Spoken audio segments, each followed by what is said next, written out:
And welcome back to the Upside Sports Network. My name is Michael. Appreciate you guys joining us once again for our fantasy football draft. We're going to do a whole bunch of live drafts for you guys over the next couple of weeks. I think we got live drafts scheduled for you guys at least 4 nights out of every single week up until we have kickoff on Thursday Night Football, Lions and Chiefs. If you guys haven't hit that subscribe button already, please do so. Like the video, follow us on Twitter at UpsideSN, and find us on Facebook at Upside Sports Network as well. Appreciate you guys joining us tonight, so let's kind of dig right in. Now, as I've said to you guys before, I like using ESPN Fantasy Football. It's the one I've grew up using. It's just very user-friendly for me. Really like how they present everything as well. I know there's a lot of other great ones out there, but again, I prefer ESPN Fantasy Football. We're going to do a public league here. We start with a snake draft. That way you guys can see how that works. I know some of you guys have done live drafts before. Some of you are new to fantasy football. It's hard to believe that there are some people out there still who haven't done it, but I know there are some of you guys out there. But we like to take a little bit of risk. We're going to go with PPR, which basically means point per reception. Full points, essentially. Snake drafts as well basically mean you go one after the other. Salary cap is the other type, or auction-style draft, where you start with $200, and then you can kind of pare down your rosters from there. But snake drafts is what we're going to do here to start. Join league. As we get later in the evening, it'll be tougher to do the snake draft or the auction-style draft, so hopefully this draft won't take too long, and we'll be able to get one done quickly. We're going to rename this team real quick for you guys, since we're doing it live with you guys. We're going to name it Upside and Up. We're going to leave our logo the same as well. Save changes. Go back to the waiting room. Hopefully we don't have to wait another 5 full minutes. Looks like everybody's still here in the draft lobby. And here we go. Let's get it started, shall we?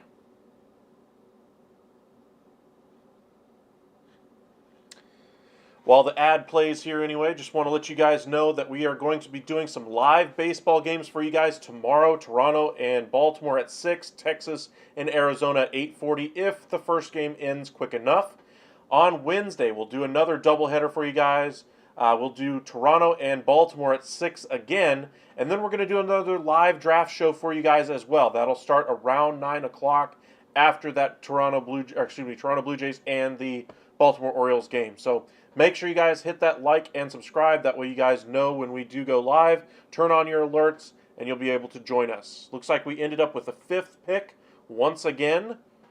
I think that's pretty much where we ended up in the first draft as well. If you guys recall, in the first draft that we did on night 1, we ended up with a choice of Austin Ekeler, the top running back in this year's fantasy football, or Travis Kelce. I ended up going with Travis Kelce over the runner, just the scarcity of the position, etc. We'll see how things fall this time around. Obviously, Justin Jefferson ain't going to be able to make it to me as much as I'd love it to happen, but I don't think it's going to happen, unfortunately. One guy that's in everybody's top 10 this year is Cooper Kupp. He is not in my top 10. He's not even in my top 10 for receivers. He's just on the outside looking in. You guys can check out our wide receiver ranking show that we posted out there for you guys yesterday. Our quarterback rankings are out. Our running back rankings are out there as well as a draft strategy video. So if you guys are curious on what to look for in these drafts, how players are going, you might want to check those out. If you guys are preparing for your own fantasy football drafts here in the next couple of weeks, you guys can check out our other live draft videos so you can see how drafts are generally going, where players are being targeted, those kinds of things. Welcome back, Bush Boy. Giants fan, well, your Giants should be pretty good this year. I still want to see another year of Barkley and Jones together working offensively. Daboll, I think, is responsible for a big chunk of their success last year, but that's, the change in coaching, I think, is really what you saw as far as, why the Giants were better. Not necessarily the players getting better. I think we all knew Barkley was a really transcendent talent, but this was the first year he was really healthy along with Daniel Jones. Jones avoided the big mistake. We'll see if he can do it for another season, but I think your Giants are going to be just fine this year. Do I think they win the division? No. I think Philadelphia and Dallas are both superior to the Giants, but I think that the Washington Commanders have sewn up that final spot. So I think the Giants are pretty safe, locked in there at the number 3 spot in the NFC East, which last year, by the way, was the best division in all of football. Look it up. They were great last year. Everybody thought that was going to be just trash as far as division. It was not. Everybody thought the AFC West was going to be so difficult. It was, but there wasn't necessarily the teams that were as good as what what everybody was expecting. Everybody thought Denver was going to be a Super Bowl contender. Obviously, that didn't work out, and we'll see how things go this year. Jefferson goes 1-1, Chase 1-2. Honestly, at this spot, I'm hoping for Ekeler or Kelce to fall to me. I'd prefer not to go with Christian McCaffrey.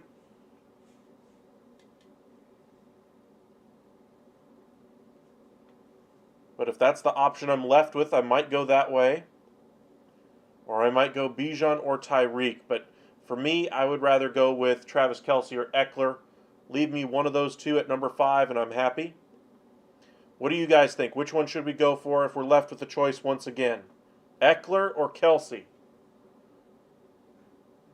Or McCaffrey? Sadly, I think we're going to get an auto pick here. And there it is. I really am hoping for Kelce here.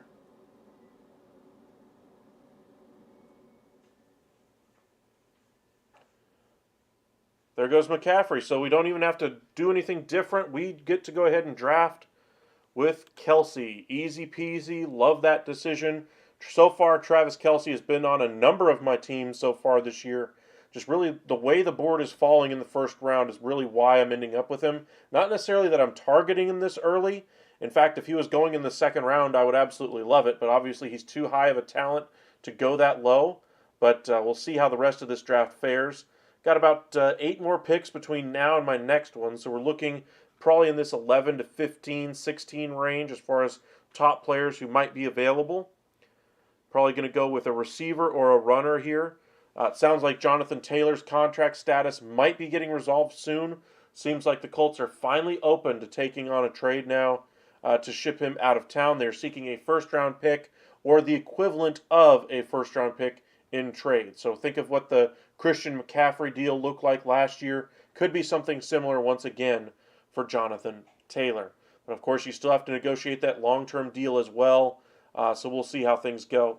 Diggs going a little bit earlier than most people expect. Barkley going a little bit earlier. That's just fine by me.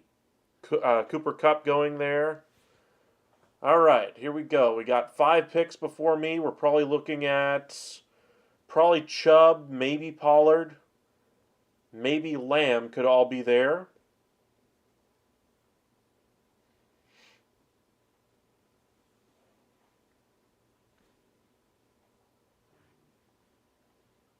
Hopefully these auto picks stay away so that this draft can go quickly for us.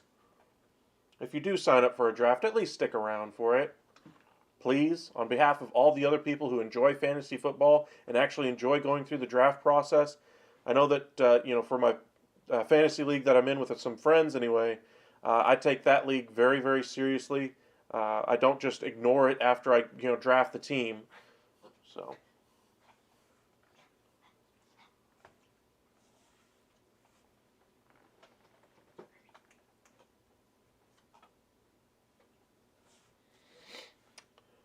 Henry goes, Lamb goes, Adams goes. So I'm going to be left with probably one of the 2 running backs if I had to guess. A.J. Brown's probably the best receiver left on the board at this point. Amon-Ra St. Brown right there with him. Jalen Waddle goes a little bit before here. Okay. So for me, Chubb is a top 5 running back. Pollard is in the 6 to 10 range for me. I know some people have him as their number 1 running back. That's not me. I know a lot of guys like to be early to the party. I'd rather have that consistency of a Nick Chubb than Tony Pollard. And luckily, it's just the way the board falls for me again. Let me look at the wide receiver room real quick now that Waddle went a little early. I could go with Ridley and Samuel here later on in the draft. Running backs, Chubb is very, very good. I love him as a top 5 runner, but I could end up with Gibbs or Jones, and I'd be just as happy. So for me, just because of how dynamic I think A.J. Brown is going to be, I might have to go his way here. St. Brown last year ended up with 267. Brown ended up with 299. See, that's what I'm talking about. I think he's just got that much more of an upside. I know everybody's expecting some regression, especially with everybody getting, trying to attack the Eagles differently. Everybody targeting them, giving them their best shot, having a harder schedule, all those things. But I still think A.J. Brown is that superior of a talent. I'm willing to risk losing Chubb, which obviously I will here, and be able to find some running backs later on. But for me, running backs are easier to find on the waiver wire. But wide receivers, those are fewer and farther between, especially on the waiver wire. They're so inconsistent week to week. I'd rather have a surefire lock at the number 1 spot.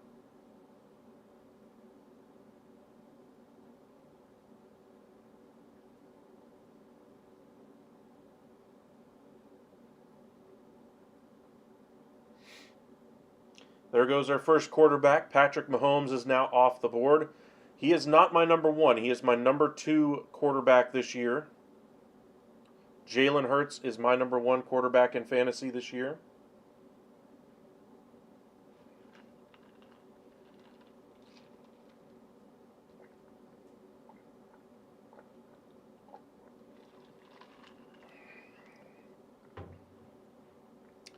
I know some people like to take all their time early in the draft to just force other people to drop out.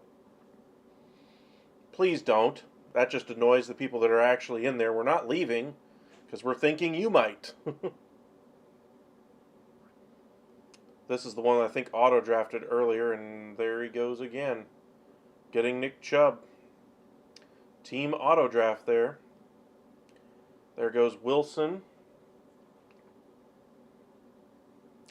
All right, circling back around to my next pick, we're probably going to end up with Jalen Hurts as the quarterback, or going with one of these running backs or receivers.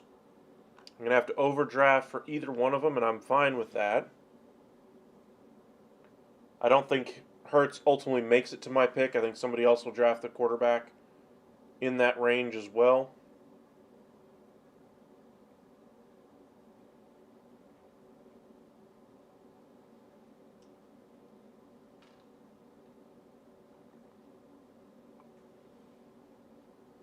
And there he goes.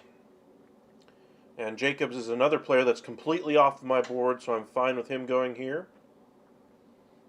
Amon-Ra St. Brown is going to be auto-drafted here at the very latest, so I won't have access to him, even though I'd love to have him. There goes Lamar Jackson. So we have a little bit of run on quarterbacks. Jackson, my number 5 quarterback this year. Fields is my number 3 this year. Allen 4 is the 2 that are left on the board right now out of my top 5. But I can't draft him this early. Jonathan Taylor is the top running back on the board. He could be a league winner depending on if he's traded, when he's traded, how healthy he is, how impactful, etc. At this spot, though, what did Allen end up with last year? 395. Let me look at his numbers last year. Rushing last year, he had 7 rushing touchdowns.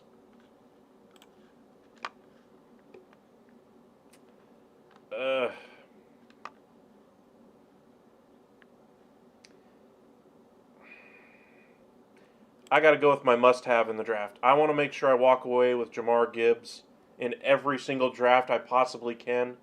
It's a big overreach here, I think. If I was picking at number 30, I think I'd be more comfortable with it. There are some players on the board that I still would like, right around that same value of Gibbs. Allen is one of them. But I'd rather have Gibbs right now on my roster.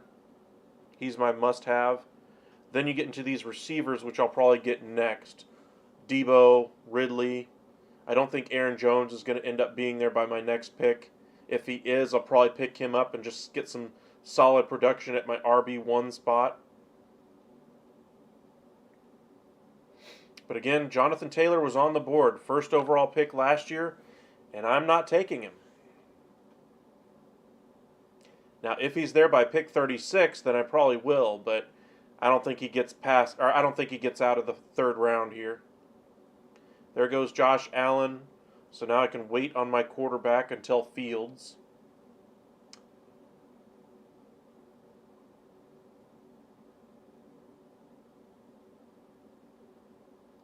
There goes Higgins.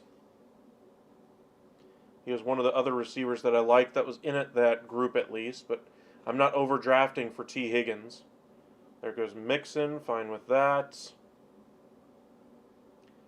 Now we got some runners here at the top of the board. Taylor, Etienne, Harris, Jones, Stevenson. I'm expecting we'll see a short run here on running backs now, because they're all kind of grouped up at the top of the board right now.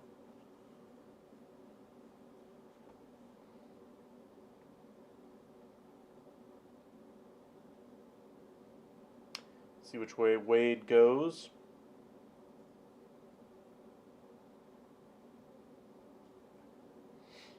One of the best spots to pick, I think, this year is pick number 9. That goes the one I wanted as far as a running back, Aaron Jones. There goes Taylor, fine with that. I probably would have picked him at 36, but I wouldn't have felt comfortable about it.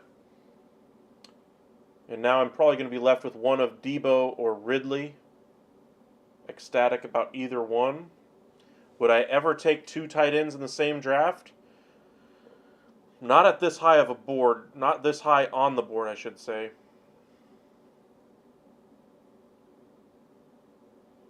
Tight ends, while they have a lot of value if you have a positional advantage in trade, they're worth something, but they're not worth a whole lot.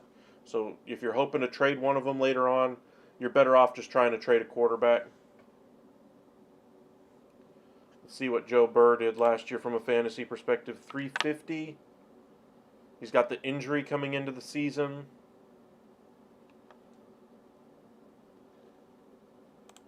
There goes Hopkins. I want Ridley on my team anyway, so there's an easy choice.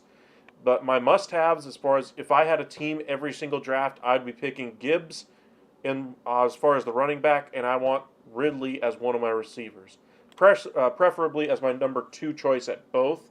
But I'd rather have some security above them. But really happy with how my roster's kind of shaken out now. 3 pass catchers and a running back. Some good talent here is left as well. Looks like we're probably going to have a run here in the next few picks on receivers. There goes Keenan Allen. Nobody's picking Mark Andrews as of yet. ETN is off the board. There goes Andrews. I was beginning to wonder if he would fall to me.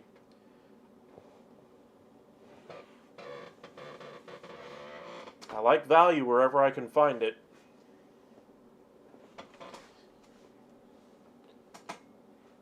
Kelce obviously would be my starter every single week, but if I can keep, the second best tight end off of somebody else's roster, and if he turns out to be, better than Kelce this year, or if Kelce goes down, hey, I've got the insurance. Aaron Rodgers selected in the 5th round. Somebody's on something. Jeez. Joe Burr. Okay, so my top running back left on the board, Dameon Pierce by a mile. We're going to go ahead and draft him.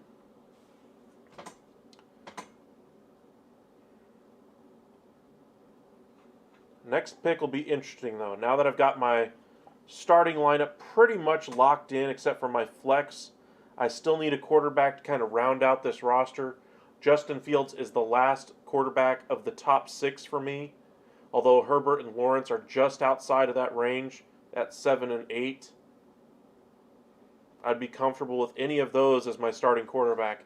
If I have to be stuck with Dak Prescott, I'll take it, but I'm not going to feel nearly as comfortable as I would with any of those top 8 quarterbacks on my roster instead.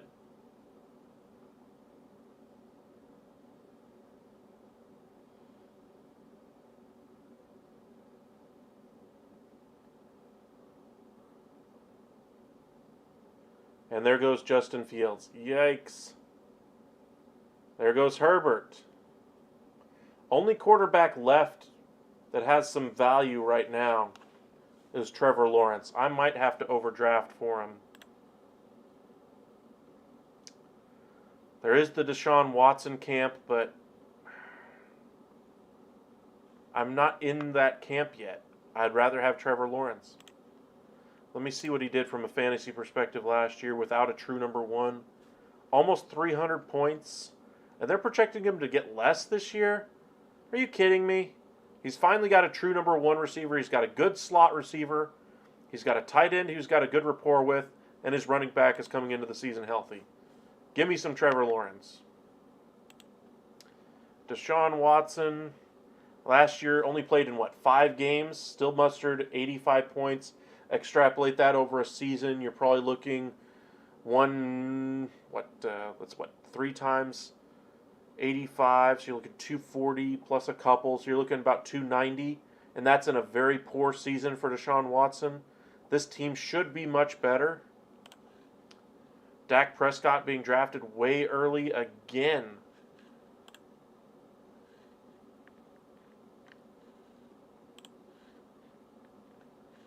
Just seeing if any of these teams have drafted 2 quarterbacks.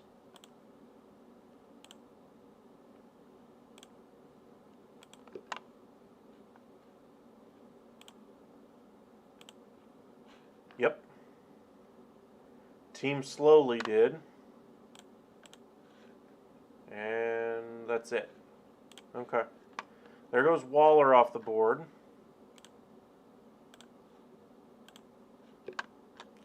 Rachaad White, really good running back, I think, this year.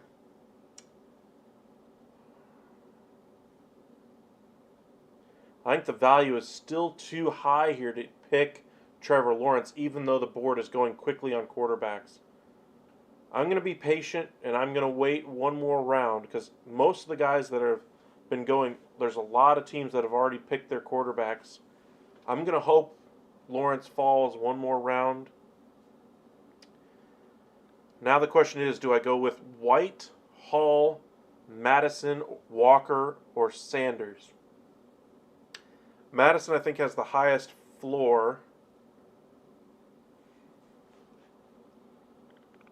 Uh,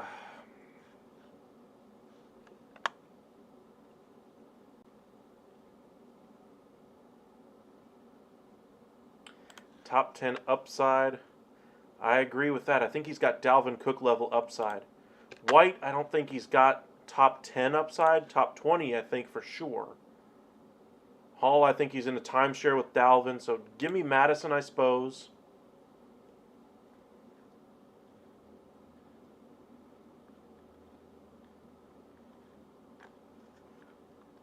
So I've got my lineup pretty much set now. I like the running backs that I've got.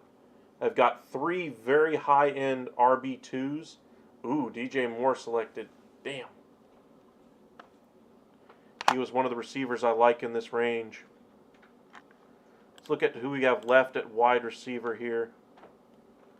Deontay Johnson, McLaurin, Ayuk, and Kirk.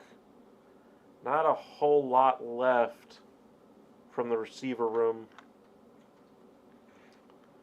Outside of those guys, you got Sutton, Dotson, Jigba, Moore, Addison. Flowers looked really good tonight. Zay Flowers. But of course, it's preseason.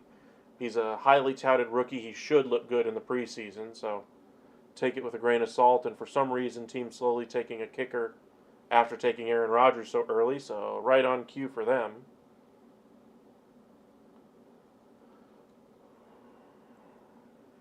I might just get some really good running backs if this is how they're going to leave them for me. Deontay Johnson should be taking another step forward as Pickett takes a step forward. I think Pickens is also going to take a really nice step forward as well. Pittsburgh's offense should at least be productive this year. Do I think they'll be back to the glory days of Ben Roethlisberger, Le'Veon Bell, Antonio Brown, etc.? No, but I think they'll be a lot better than what they were last year. Come on, let's go, people.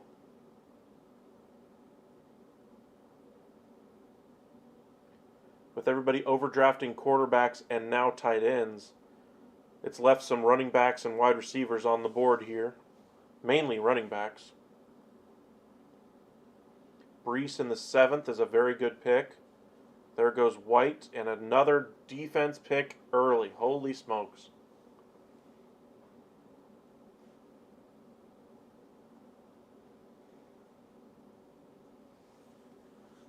Alright, so we got Sanders, Johnson. Miles Sanders is still sitting here. Let me look at the news on Sanders. Injury, sidelines. He's on track for week 1. Groin injuries do worry me because it's soft tissue. Let's look at Deontay Johnson, see what he did last year. 180.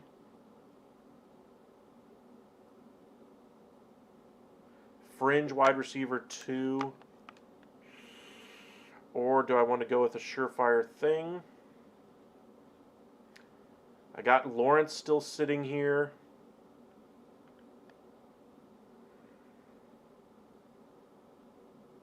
Welcome back, Sub-Zero. I'm going to take Lawrence. I'm going to go by my draft board. I'm going to leave Sanders on the board, even though the value is clearly there to pick him. I just want to make sure I get one of the quarterbacks, and I think this is the range where there's not a lot of surefire things, so we could have seen a run here on the last of the good quarterbacks.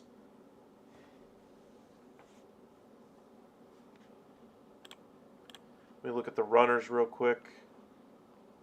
There's Dalvin Cook all the way down at 91. I'll put him on my list here.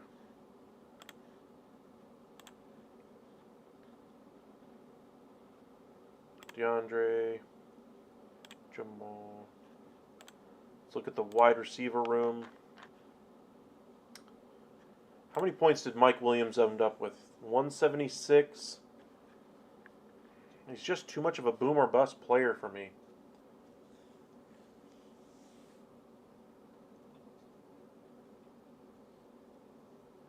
%20% target share when he's healthy. 13th among wide receivers when healthy in fantasy points per game. So he's a wide receiver 2 when healthy.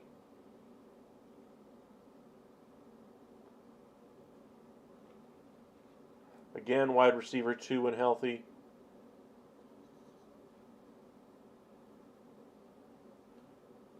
Left 6 games early, missed 6 games. Well, at least somebody just took him, so I don't have to think about it. Only concern is your quarterback.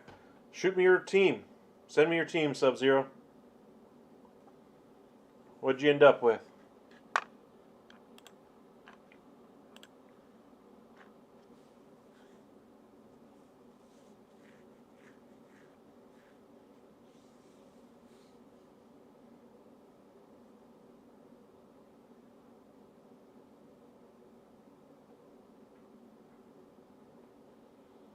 One pick here to go.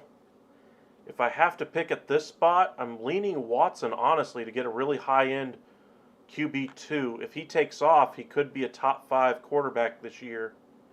Cook is on this range that I like. Kirk as well. I think the insurance at quarterback is probably the best thing. Yeah, just list it. Just type it out.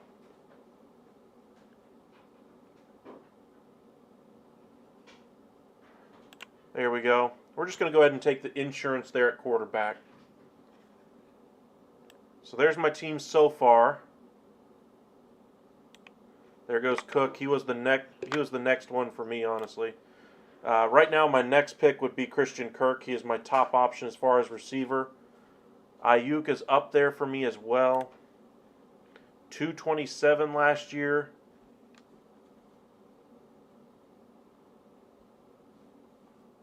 Well, there goes Ayuk anyway, so don't need to worry about it.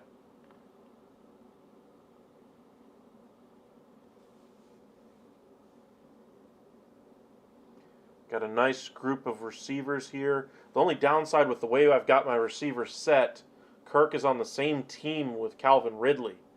So, best case scenario, I've got the best receiver on that Jacksonville Jaguars team, which should be a good fantasy receiver, don't get me wrong. But then if I need a receiver that bye week, I might be running into some trouble. So I've got to draft a couple of receivers here in the next few rounds.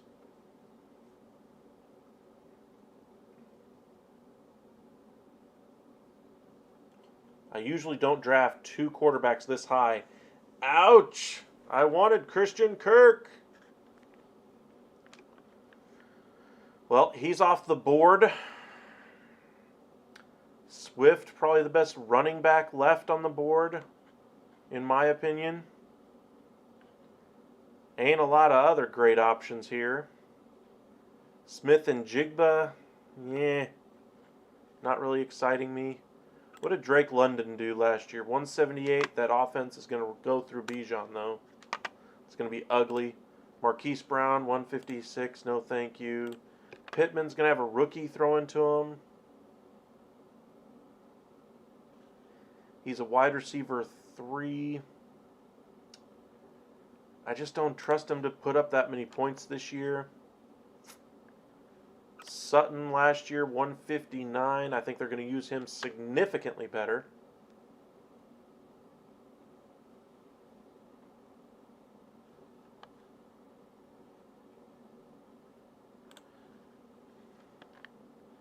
Sutton might be the best option here.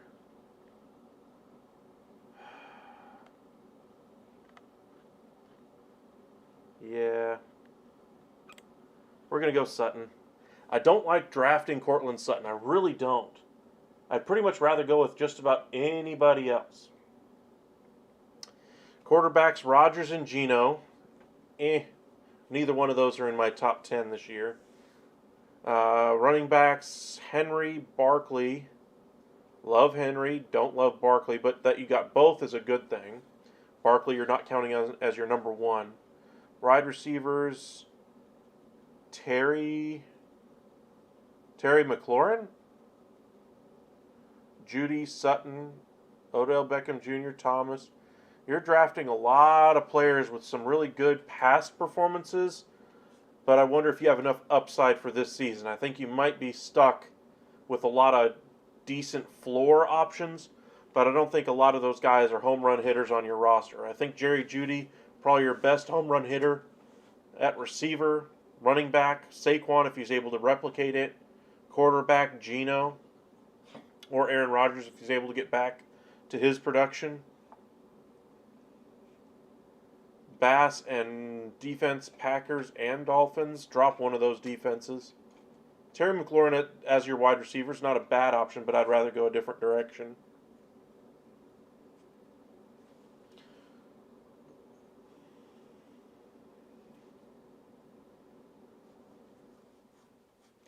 Overall, is it a 12-team league?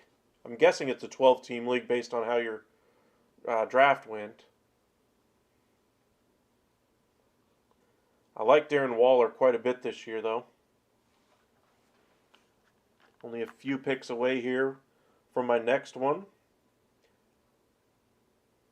In case you guys missed it, we did an MLB update video before this one. We did our quarterback rankings, running back, wide receiver, draft strategy. All those videos are out on our YouTube page as well. Night one, we did a snake draft and a salary cap draft. Tonight, we're starting off with a snake draft here. We're in the 10th round right now. And then we'll probably do a salary cap draft after this one. So if you guys are unfamiliar with what those things are, please feel free to stick around. 12-team league, okay, I feel more comfortable with your roster than in a 12-team league. I was going to give you a C just because I really don't like your quarterbacks being both outside of the top 10. But since you're in a 12-team league, that at least gives you some room. You got 2 top 10 running backs as far as I'm concerned, when healthy. Your wide receivers leave a little bit to be desired, don't get me wrong. I like Waller quite a bit, but I think it could be better. But I wasn't there in your room, didn't see what options you had at each pick, but your receivers leave a little bit to be desired. You guaranteed yourself the best of the Broncos offense. You're betting big on Sean Payton. And you're betting big on injuries as well. With Thomas, Barkley, OBJ. Kittle will help you, but not nearly enough. There's too many weapons, too many mouths to feed in that San Francisco offense. And now you have McCaffrey for a full season. They're going to feed him. They still have Mitchell, Ayuk, Samuel. And I'm sure I'm missing at least 2 others.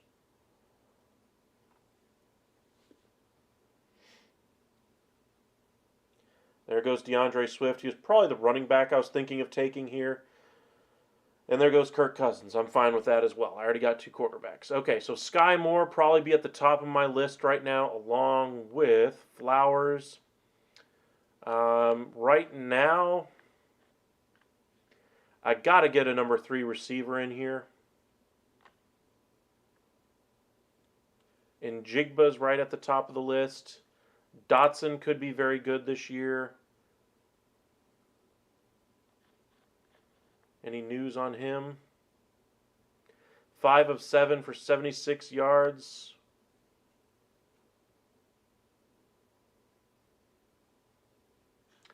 He's getting a lot of time with Howell here in the preseason.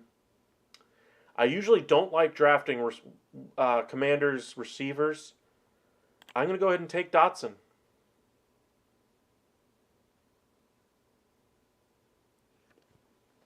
I like that pick.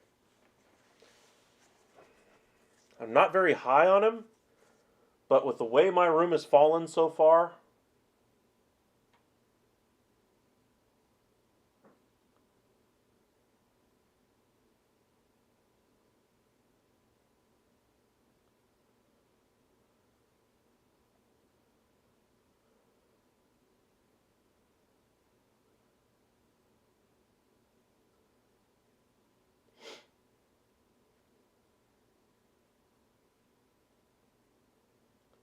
alrighty. Got about, 6 picks between here and the next one. So we're looking probably Sky Moore, Addison, Tua's a good option, but I don't need 3 quarterbacks. I like Schultz as a low round tight end. So like if you're stuck at this level, I think Schultz is by far the best tight end on the board. He is going to be the safety net for C.J. Stroud this year.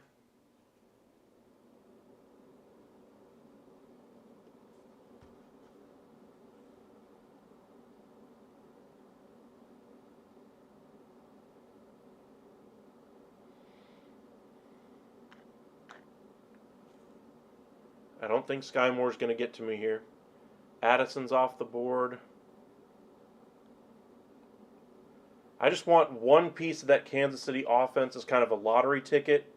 And right now, Sky Moore would be my, 5th receiver?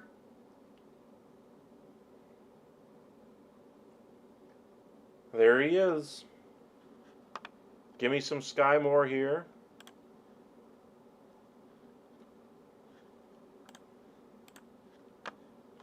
Zay Flowers is in that conversation for my next pick. Jamal Williams is going to be great the first 3 weeks of the year. In fact, he's probably going to be projected to get more points than Jamar Gibbs for me. I didn't get that. Could you...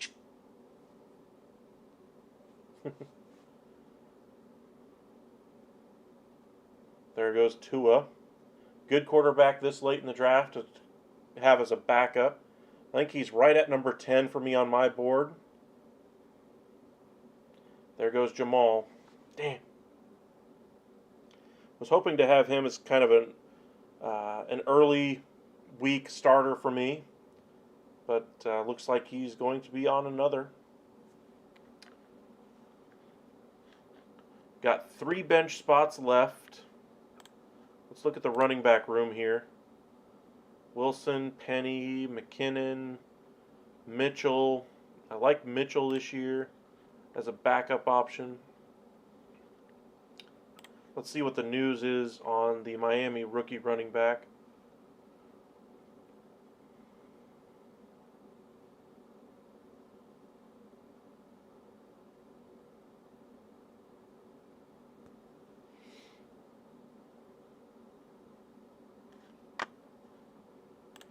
There goes Flowers. Not having any good luck here late in the draft as far as players falling to me. OBJ is still there. I would rather have Flowers, though, I think, than OBJ. Let's see what the news looks like for him.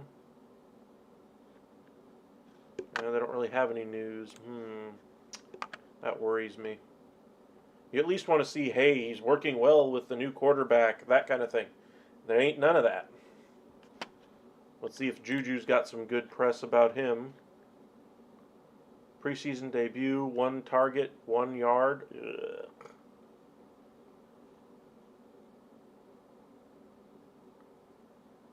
Knee injury, yuck. And there he's drafted anyway, so... Wilson, I guess, would probably be the best option here. But look at the points. I'm not expecting, 20-point fantasy games from him. This late in the draft, I want lottery tickets that can pay off big. OBJ could be that type of player.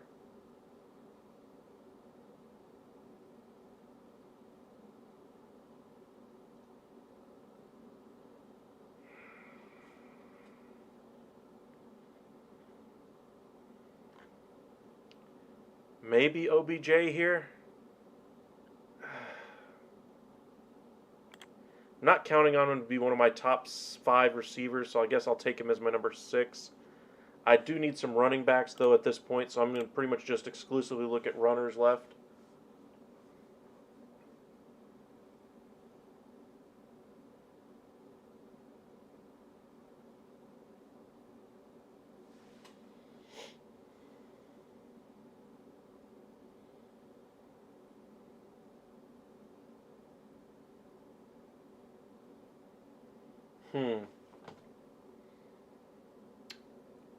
Wilson, Mitchell. I think Mitchell is probably my number 4 runner here that I'm going to go with.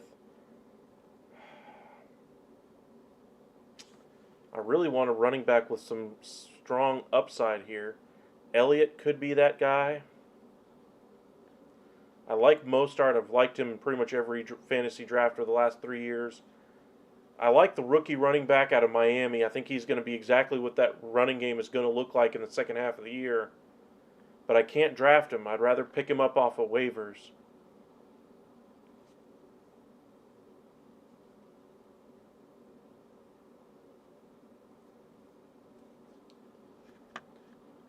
Let's see, what's the bye week for Schultz this year? 7. Kelsey is there. Schultz probably be the best tight end left on the board. Quentin Johnson. What's your thoughts on Stephon Diggs? Because I have him, he's my number 1 pick. On Diggs, I actually like Diggs this year. He's in I think he's my number 6 or 7 receiver this year.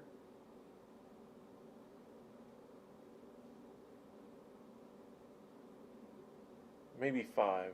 He's right around that range. 5, 6, 7 for me. I think he's going to have just as productive of a year as he's ever had. I think he might command a couple more targets in the red zone this year. Just because I still don't think they're going to trust that running game. And I think they're going to try to take the decision out of Josh Allen's hands a little bit more, at least when they have to do that type of thing.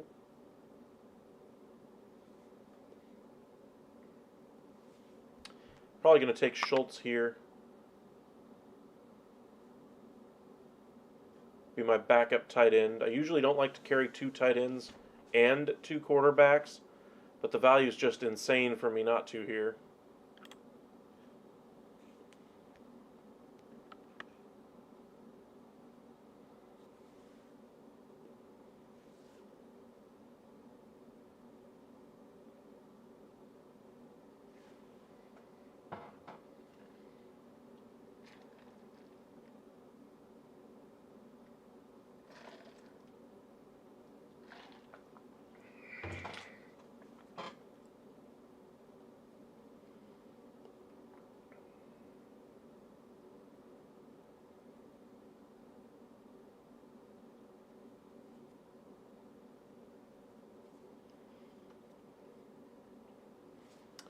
Rashard Penny could get some nice looks in Philadelphia if Swift goes down. He has had injury issues.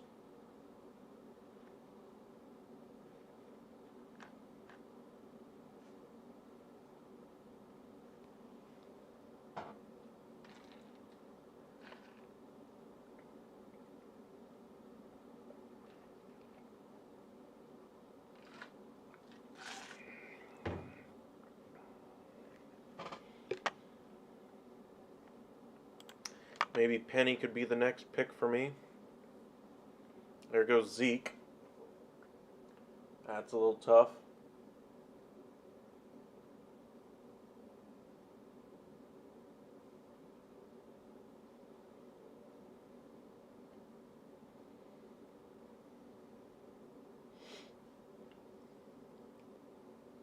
Welcome back, Jordan. Appreciate you coming back. About to start our salary cap draft here in just a moment. Once this draft room is over, we're in round 14 of 16. And again, tomorrow we're going to have some live baseball for you. Blue Jays and Orioles, Rangers, and Diamondbacks. Will Levis getting drafted. That's surprising. And Bryce Young. Okay. Teams reaching for quarterbacks again. It's been a theme. There goes Kadarius Toney. Would have been a good late round flyer if I didn't already have a bunch of receivers on my roster.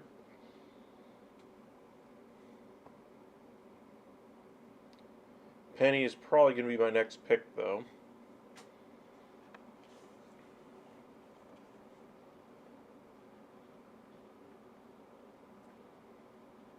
Yep, pretty safe about that one.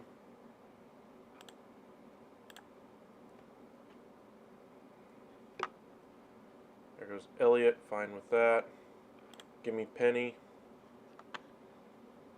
So he did make it to me. Hopefully Mitchell will make it to the waiver wire. I doubt he will.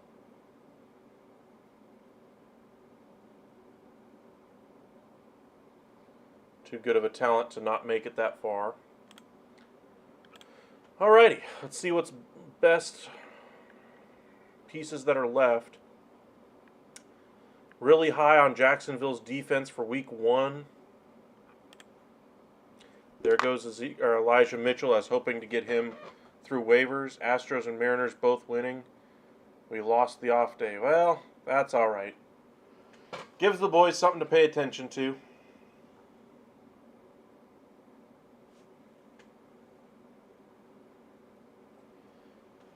Give me Jacksonville's defense for week 1. Absolutely. And now we have just kickers left. Koo, probably my best option, along with McManus, although Peterson does like to go for it, so that's my worry with him.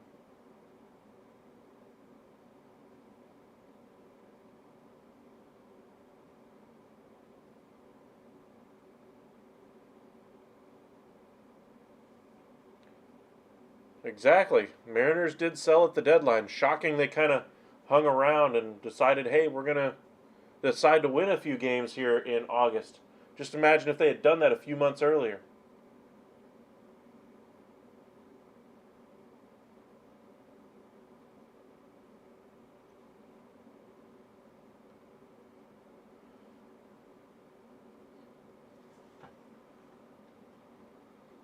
All right, so just in case you guys missed it, we started the draft inning with Travis Kelce. Just kind of the way the draft fell. Once again, second straight snake draft we've done with you guys live. And turned out we got the 5th pick, which is where Kelce seems to be going. And I'm happy with him at that spot. Really like our receiver room with Brown and Ridley at 1 and 2. Running back room is pretty strong as well. Week 9 is going to be a big bye week for me. With Gibbs, Lawrence, Ridley, all going on the bye. But running back should be a pretty strong room in the second half of the season especially.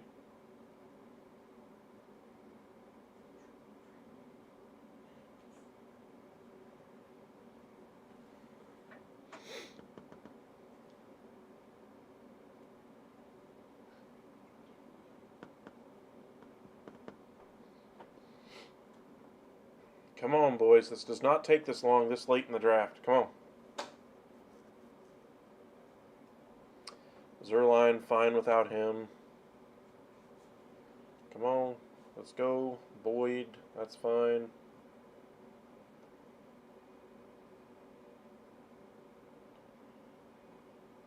McManus, probably my pick. Gay, probably be up there as well. Santos is going to get some good work this year. Moody could be up there. Usually want kickers from good offensive teams because that gives you a lot of options or opportunities to at least score points. Even if the Blue Jays line just did even slightly below average for what they were expected to be, we could be the Braves. But no, Vladdy is a below average first base. Well, Vladdy eventually will be a DH. I'll put it that way. And they need to. I think they chose wrong. The catcher they decided to trade. I would have traded Kirk instead of Moreno. Then you could have put Vladdy there at DH. You could have moved somebody else over there to first. But no. All right. So kicker. Which one should we go with? I just think McManus is the proven commodity. It's just, if you had any other coach,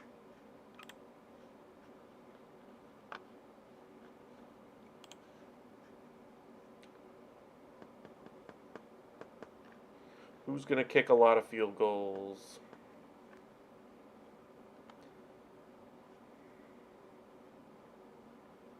Heck with it. I'm going to go with the Chargers kicker. Just taking a shot in the dark at that one. Kicker, you can move around, etc. That's what we'll do here in just a moment. Welcome in, Gamer. How well do you think CeeDee Lamb will do this year? CeeDee Lamb's going to be in my top 10 as far as fantasy receivers this year. I think he's borderline top 5. But I don't think he necessarily has the ceiling that others do. I think his floor is a lot higher. I like the addition of Cooks. I think the offense as a whole is going to move a little bit better, at least on the outside, as long as Prescott stays healthy. If he doesn't, the entire team's going to suffer. Lamb will suffer most of all out of that group. His yards per catch will decline. Touchdown targets will decline. Um, those kinds of things. So you just got to worry a little bit about the health of Prescott and making sure that when he does get bumped inside, where he is better, where he does get better yards after the catch, that they still give him opportunities on the outside going deep. But there you go. You can see my draft, how it went. Kelsey, Brown, Gibbs, Ridley, Pierce, Madison, Lawrence, Watson, Sutton, Dotson, Moore, OBJ, Schultz, Penny, Jags, and Jags. All right. Let's go ahead and sign up for a new league.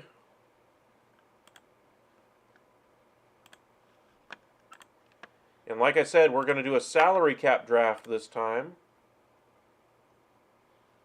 And unfortunately, yet again, I'm in a room all by myself. Hopefully, they fill a little faster than they did last time.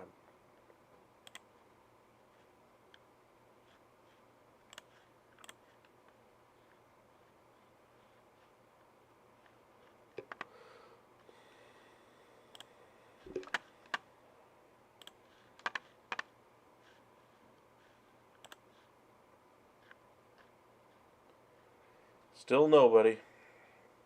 Well, while we wait for them to get going here, the way salary cap drafts work, basically you start out with $200. Your max bid is $185. You have to fill all spots on your roster with that $200. You cannot spend $200 on one player and then just draft for $1 after that later on. So say your favorite player is Justin Jefferson. If you don't win the bidding for him, he does not go on your roster. You can't bid over that 185 at any point for a player. But we'll see how this draft goes. Last night it took a little bit to get everybody into the room. So if you guys want to join me in a draft, go ahead and go over to ESPN.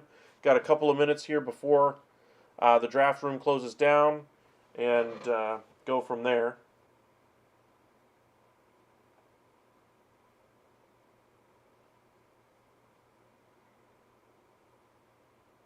We have no weak spots. But 8 bums at the plate. I wouldn't say 8 bums at the plate, my friend. You ain't that far gone.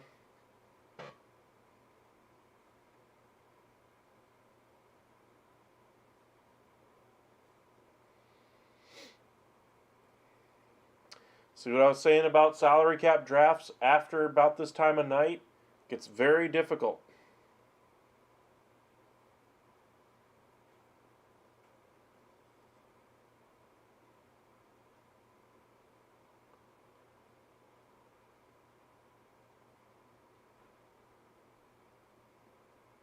There we go. We got 3 in here.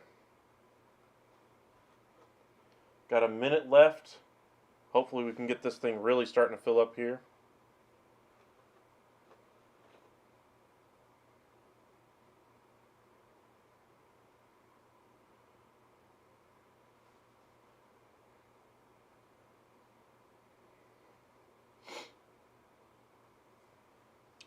While we wait, kind of recap as far as how the rankings went for us. We went ahead with our quarterback ranking show first. Got Mahomes at 1, or excuse me, Hurts at 1, Mahomes at 2, Fields 3, Allen 4, Jackson 5, Burrow 6, Herbert 7, Lawrence 8, Watson at 9, and Prescott at 10.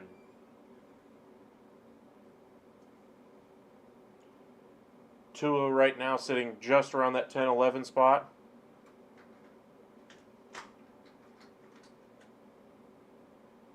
How do you join the league? Well, I just clicked Join Public League, so that's how I did it with Salary Cap League. So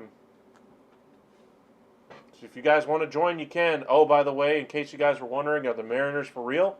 They're up 14-2 right now on the White Sox. Looks like they're going to keep their winning streak going.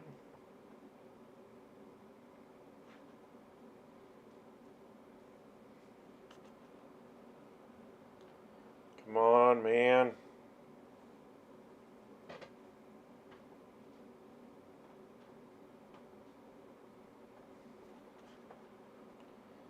0 people in here again. Well, we're going to leave this one and just see if we get lucky by joining another one. There we go. That's a little better.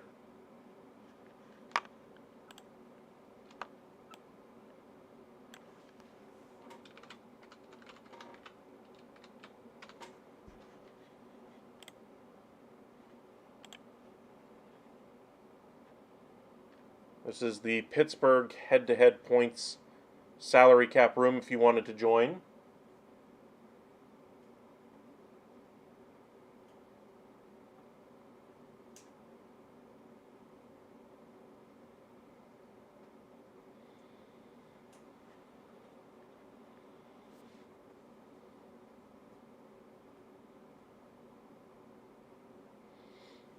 There we go. Getting a few more people in here. And they immediately duck out. Come on!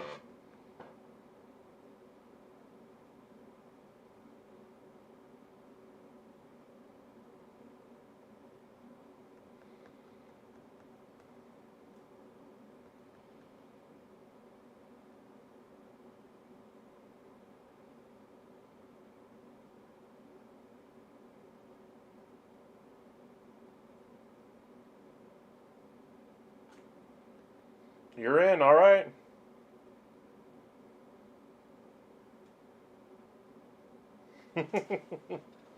Which one are you?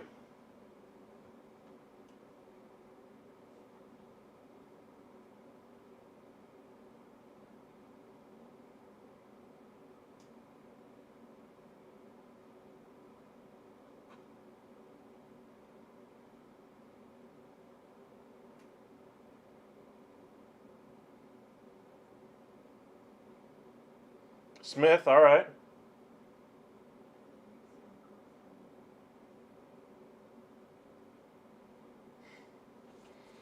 Come on.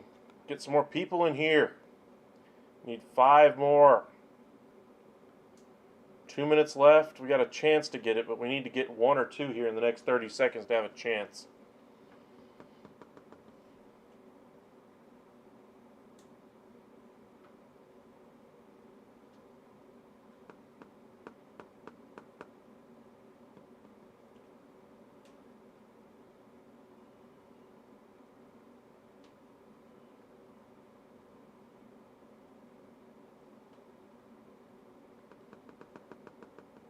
And we lose 1 instead. Oh, we gained 2 more again. There we go. We might have a chance to fill this up after all.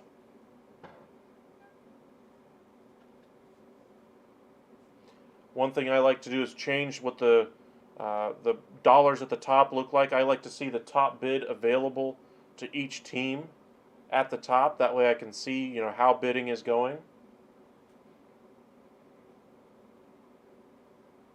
Lost another one again, back down to 5. Well, it looks like we're waiting for another 5 minutes at this point. I'll be shocked if it fills up in 40 seconds. Now there's 1.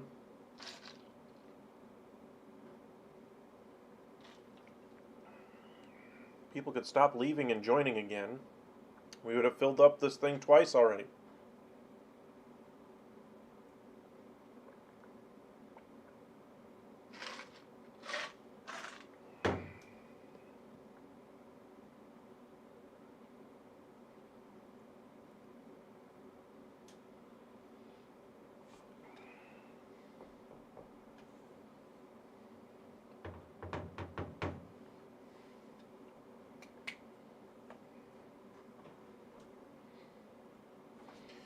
Well, back for another 5 minutes, I guess.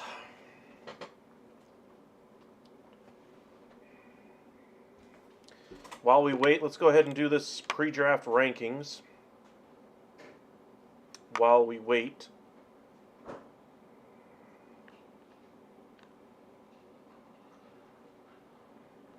can edit your salary cap draft list all in here.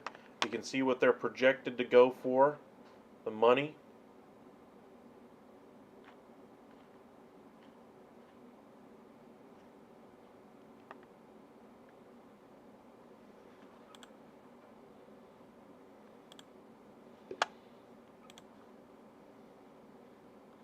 Hey, we only need 3 more. We might actually fill it up now. As long as somebody doesn't leave with 10 seconds left in the draft room, then I have to wait another 5 minutes.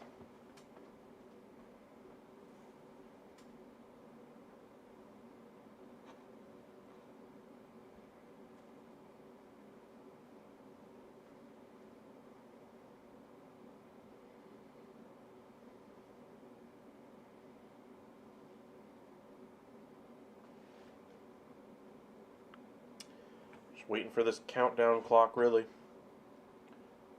We should be able to fill this room.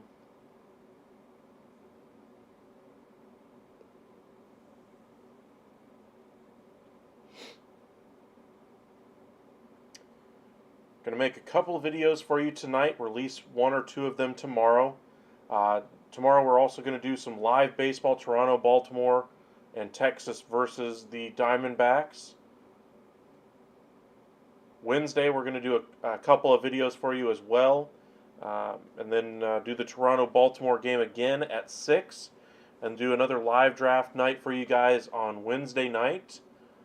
Thursday, we're going to do some live drafts again. Probably start a little earlier, though, that day. We're going to probably start at 8:30. We'll probably do a salary cap one first, since those are harder to do later on in the evening, as you can tell.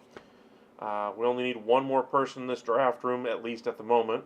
Make it 2 again. But we'll do that one first next time.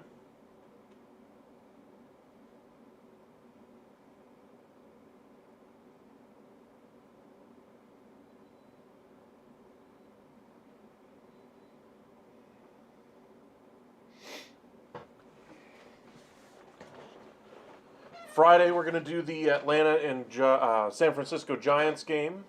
Saturday, the Rangers and Twins, and then do another live draft night for you guys again as well. I told you guys we're probably going to do at least 4 of these per week until the NFL kicks off Thursday with the Lions and Chiefs. Got about, a week and a half, 2 weeks almost.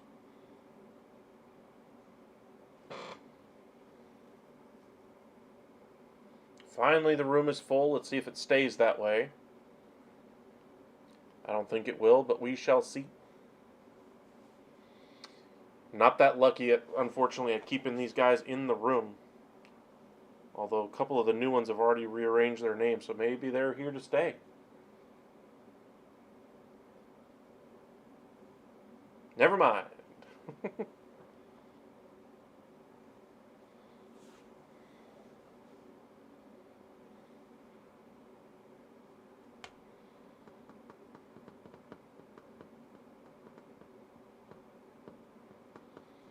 Come on, 1 more person. Thank you. 50 seconds. Come on, keep the room full. I prefer everybody keeps drafting and everything, but you're always going to have a couple of auto drafts in every draft you do. Sad part of doing public leagues. That just means some players are just off limits to you for the entire year. Some players might be more available to you than they would be in other leagues, so sometimes it works out for the best.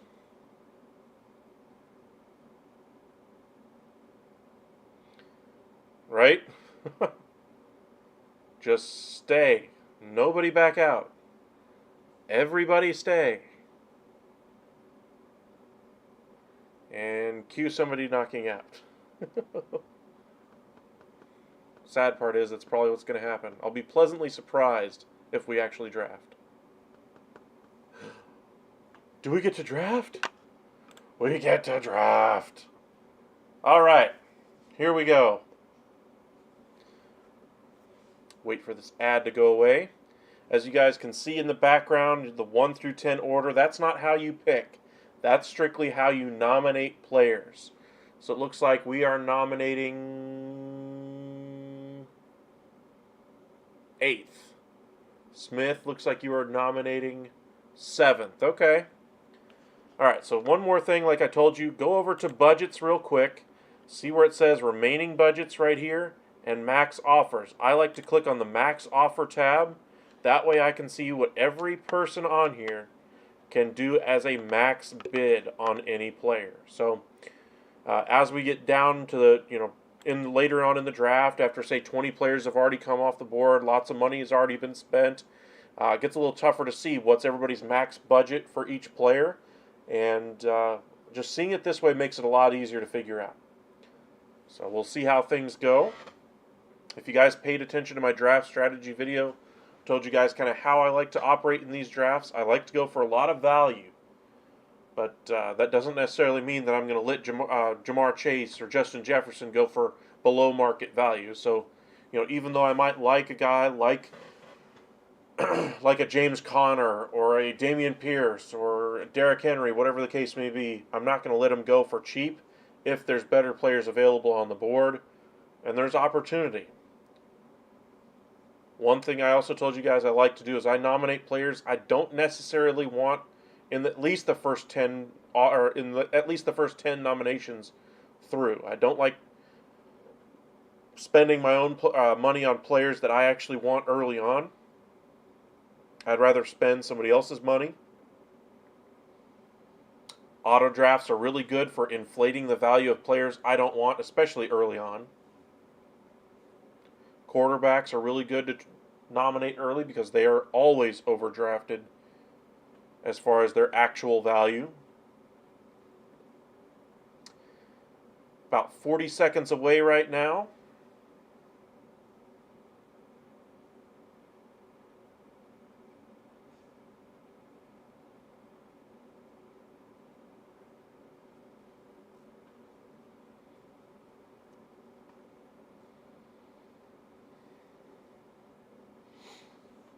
From our first nomination.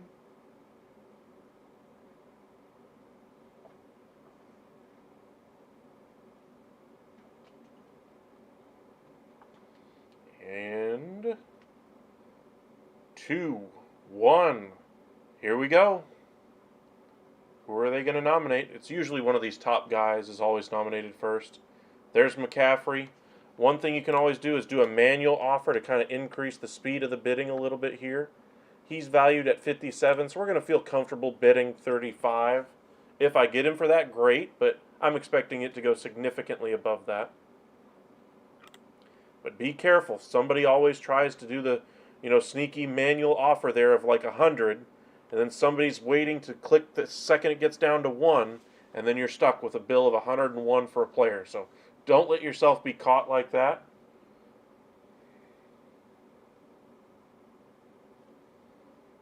Remember, go for the players you like on your team. No matter what the value actually says, feel comfortable with what you actually draft. If he goes for 53, that's sad. I don't like that at all.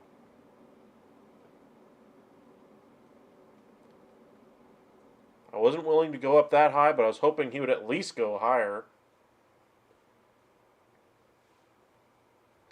Second running back overall, and he only goes for 4 under. Kelce, his value 57. I feel very comfortable putting in a bid of like 45 here.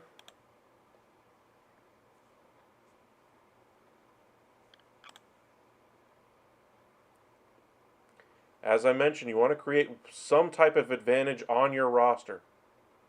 If that's Kelce, go for it. If that's the quarterback, go for it. If that's the receiver, go for it.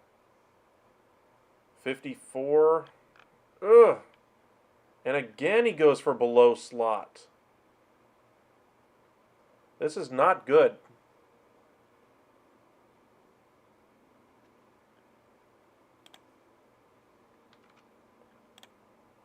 I'm bidding 55. I'm going to force him to go at least to market value for this one. There's no reason Jefferson should not be going for 60 plus here.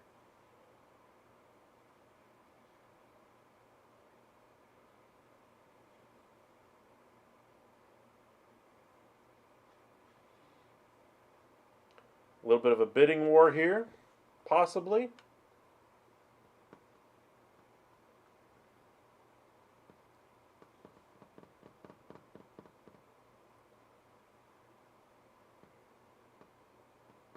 Nice pickup there, Smith. Or I should say Jordan.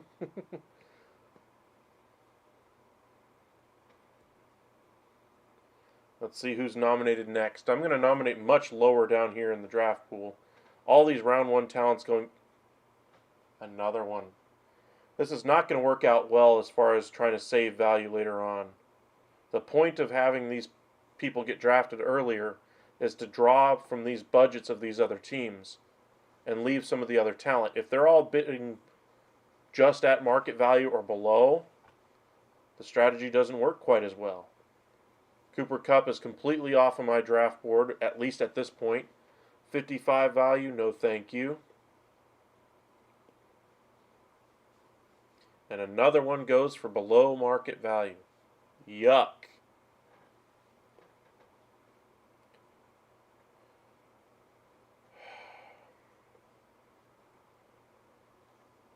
Let's see what Pollard goes for, marketed at 44.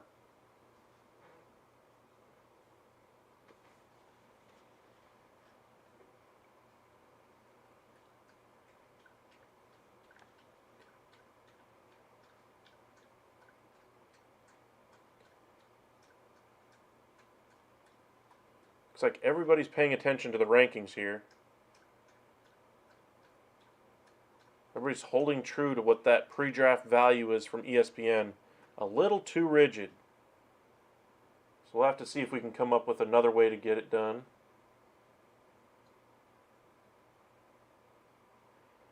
Jamar Chase, come on, people. Get original with your nominations.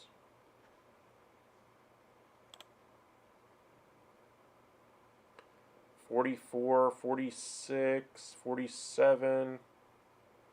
If it at least gets up to 56, I'll at least be more comfortable with it, but this is still not good.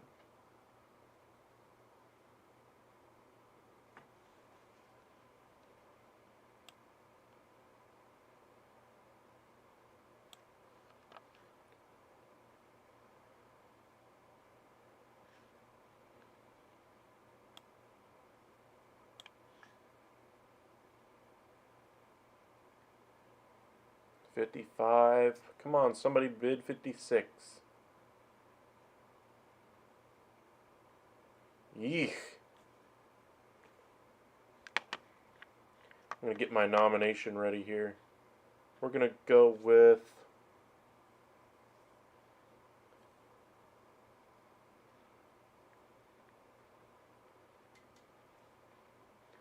somebody I don't have any interest in.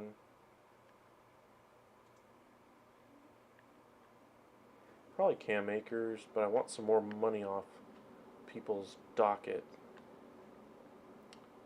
So Watson's a good choice to throw out there. See how value is a little bit higher there?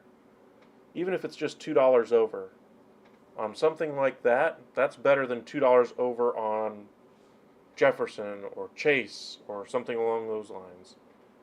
Let's go ahead and nominate Burrow, just to see how the quarterback waters are.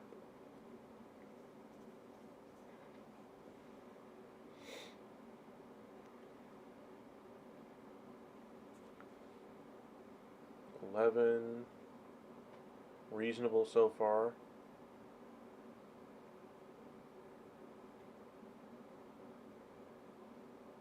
Looks like the quarterbacks are being treated carefully as well.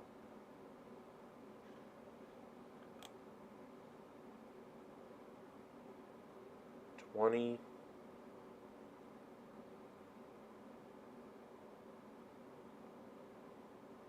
Really?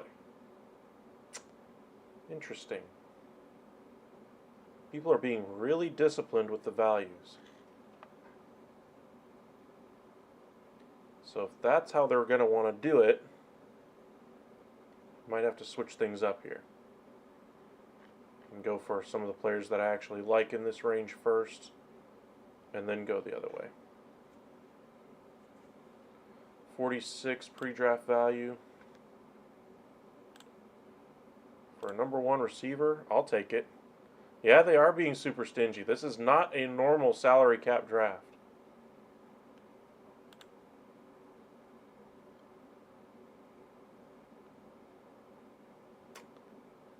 40.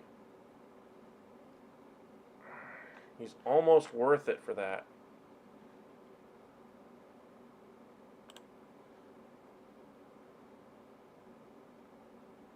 Eh.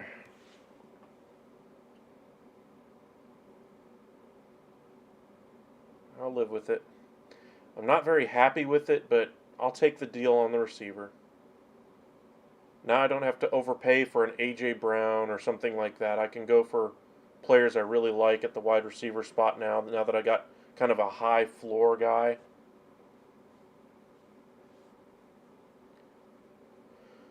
Bijan, I almost never will end up with these type of players in the salary cap type of draft.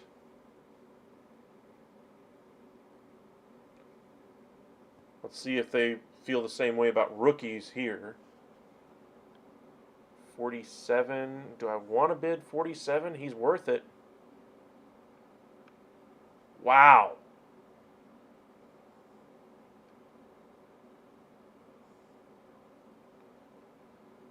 Eckler's clearly the best runner left.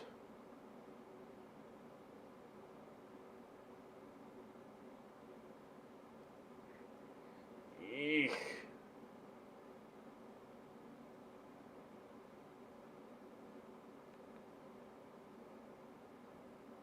Yeah, I think the auto draft's going to take it up higher.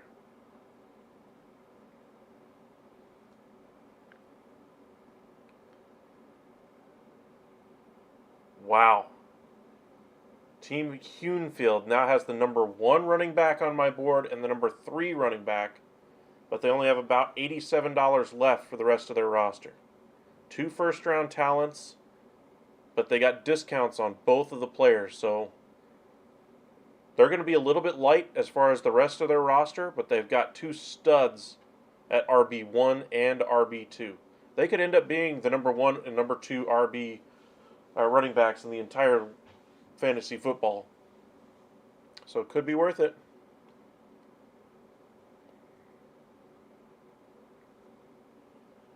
The sad part is nobody's letting the auto draft take these high priced players to keep the auto pricing down.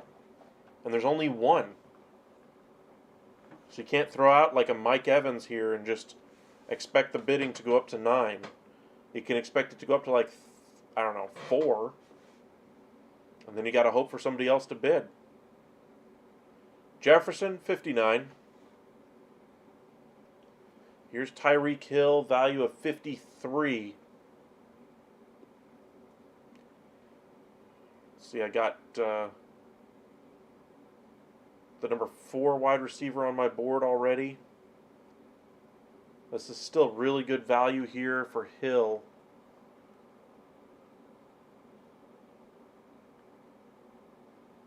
$10 less than his value? Come on, boys.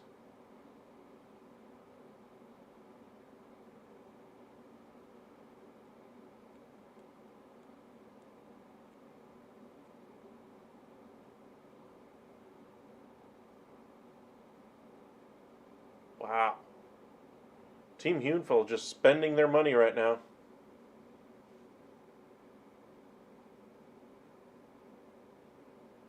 Yeah, I would agree. $4 ain't bad. 49 for Hill. I'll take it.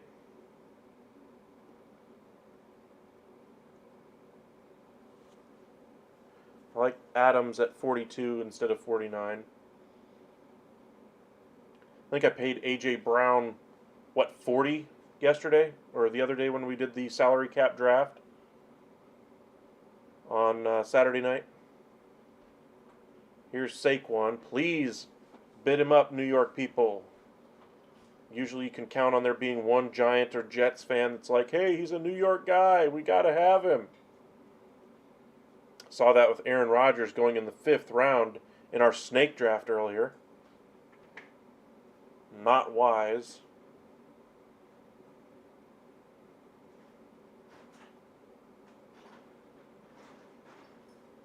$45.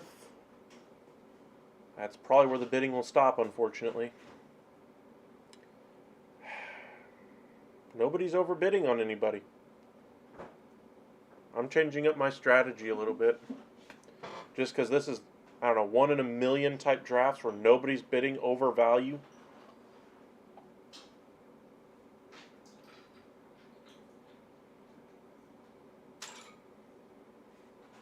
Stevenson's projected for 23. Whoa. That's a mistake by Solo. I just said this is a very disciplined room, and then he does that. Oops. I'm going to move my mouse off of that just so I don't click on it by accident.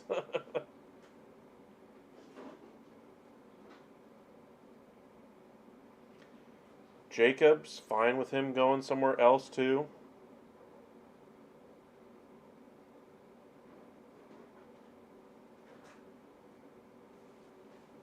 $17, $21. That's fine. See if you can get the auto draft up to 30, I suppose.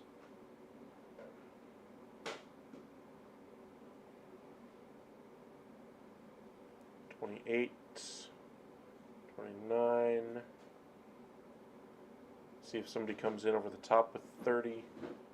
There's only one team or two teams that haven't spent their money. Usually I don't. I hold off until the very last opportunity here, but there's no point to holding on to the money if every player is going for below market value. The advantage later on in the draft of having that extra money to overbid on players you want is not there if everybody else saved money because they got the player they wanted earlier and saved money doing so.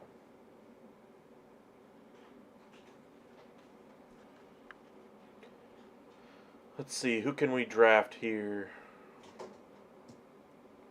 Henry could get another good deal here. The top player left on the board by a mile. 33, 38, 44. I'm fine with him if he goes there. 45, 46. I want to see what these two guys are going to do. Jameson and Cajeros, whatever his name is. My next person to nominate will be Pierce. I like Pierce, but I'm okay if he goes, and I'm okay keeping him. 11. There's the max value right there, and now at least he's overpriced. So let's see how the rest of the room reacts now. First player we've seen go in a while that's above market value. And he goes for 16. Wow. Only one. That's tough.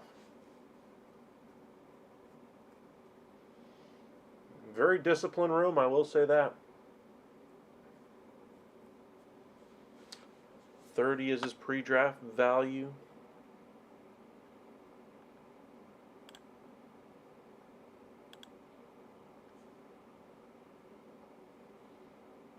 $27 still is a pretty decent deal for Josh Allen.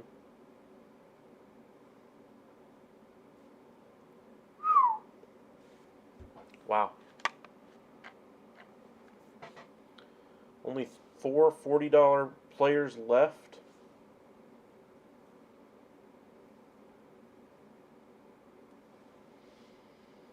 Only one person down to under 20 bucks. Connor here, I like him.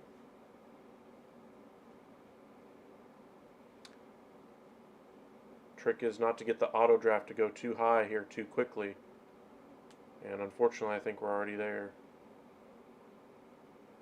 Already going to be his value. I'm not overpaying for James Conner this year. I like the running back, but I'm not overpaying for him.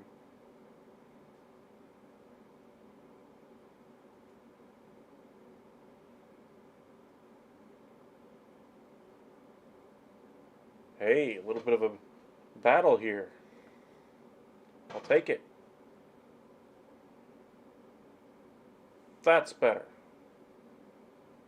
First one we've seen go for what you expect him to go for in a normal draft. A little overpriced early on. Hawkinson worth 13. I'm not paying that. No thank you. Pass. Bye-bye.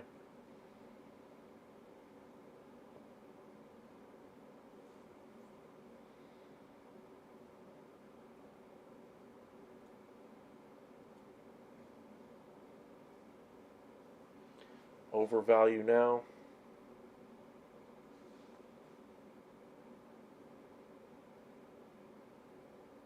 So we've seen an Arizona Cardinal go for above. We've seen a Viking go for above. Very peculiar.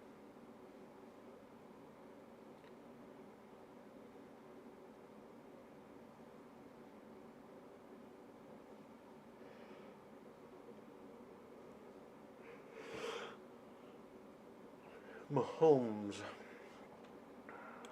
Let's bid 25 and see what happens.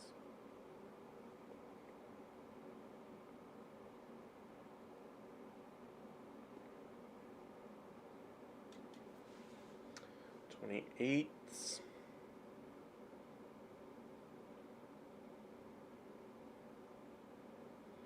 Quarterbacks going for cheap.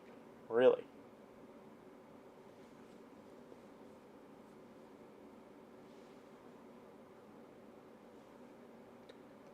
Let's see what Diggs goes for here. 43. If draft strategy holds for what everybody's been doing, he'll probably go for 39.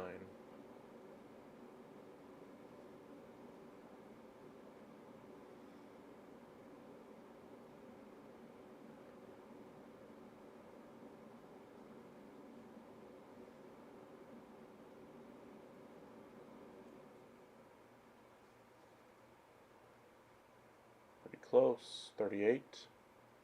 There we go, 39. 40. Looks like Cairo's starting to willing to open up his pocketbook a little bit. He's starting to bid a little more frequently. Good to know.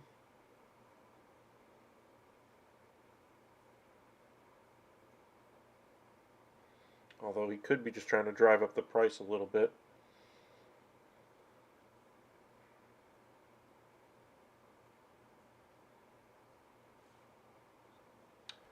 Nick Chubb. Well, I was going to offer 28, but somebody put 33 in already.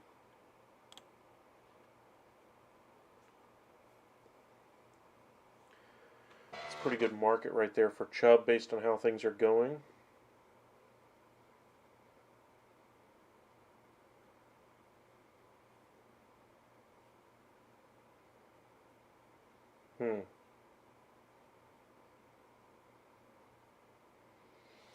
Mixon, 28's his value, so let's do 19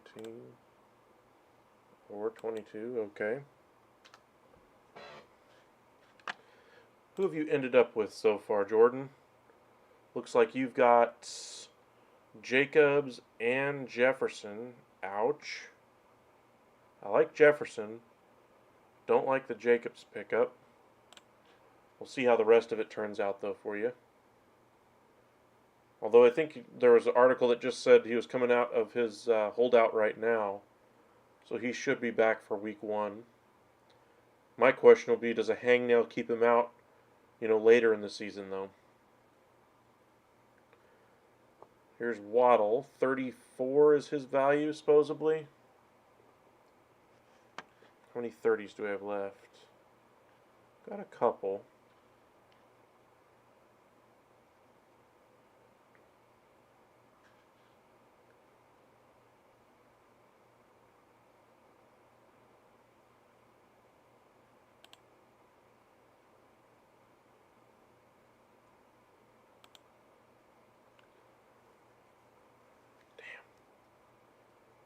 Auto draft, I thought was going to stop there, but I guess not.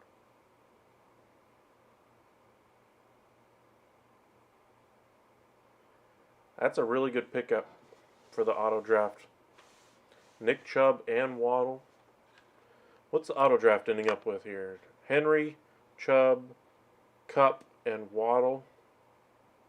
I like 3 out of the 4, but he's not going to have much of a bench. Anthony Richardson, pass. Hard pass. No thanks. Stay away.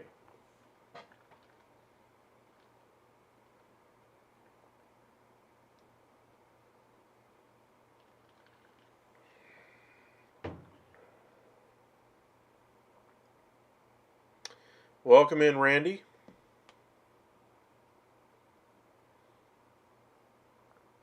I'm not really sure. Anybody want to answer his question for him? I don't do too many dynasty leagues nowadays. I did one, I don't know, a year or two ago.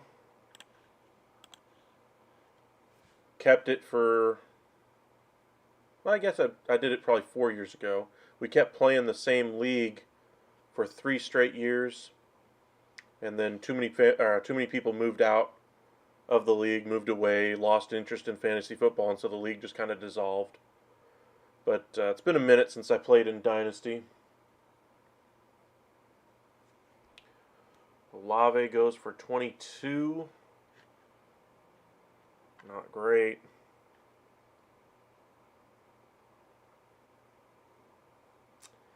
Okay, Hurts.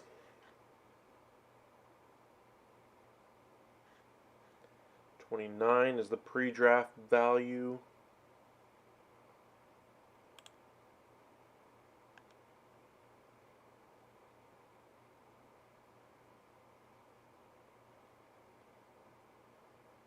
Oh, I was hoping to get him for a song.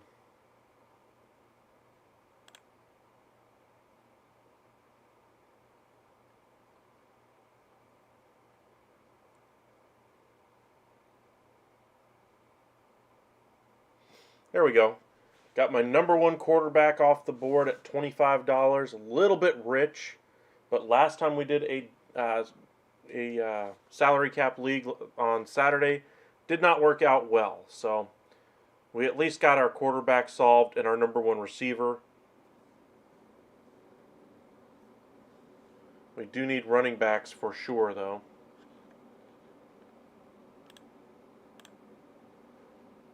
There's still plenty of them to choose from here. Overpaying for Herbert or getting Hurts for 4 under? Give me Hurts. Go for it, boys. Bid him up. We got some Charger fans in here. Possibly. Southern California, Arizona fan. Maybe that's where Cajeros is from.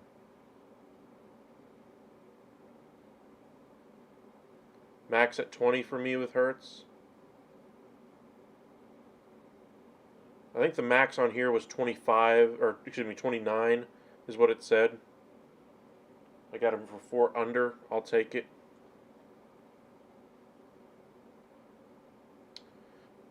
Double the price for Herbert right now. Note to self, nominate Cardinals and Chargers from now on.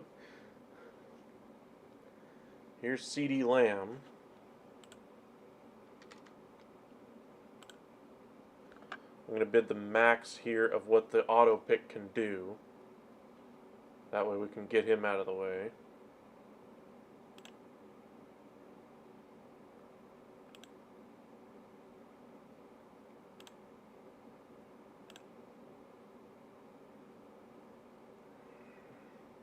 How high do I want to go here?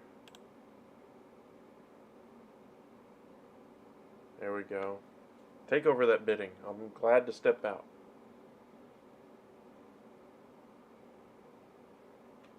Wow, CeeDee Lamb goes for 34. What a deal. Holy smokes. Well, at least that breaks him open. Now he's started bidding on players.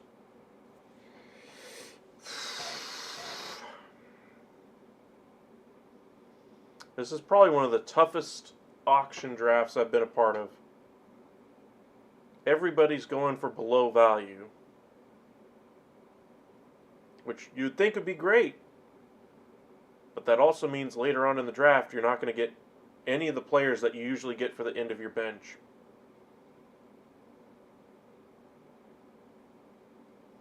Which for me poses a problem because I like to go for value, so those back end of the bench spots are very important. I don't like to sell out for first round talent like one of the rosters on here already has 3 first rounders on their team. 40 is the pre-draft value. He's going for 28 so far. See if they can get him up to 32, 34. Doesn't look like it though. 12 under market value. Holy smokes.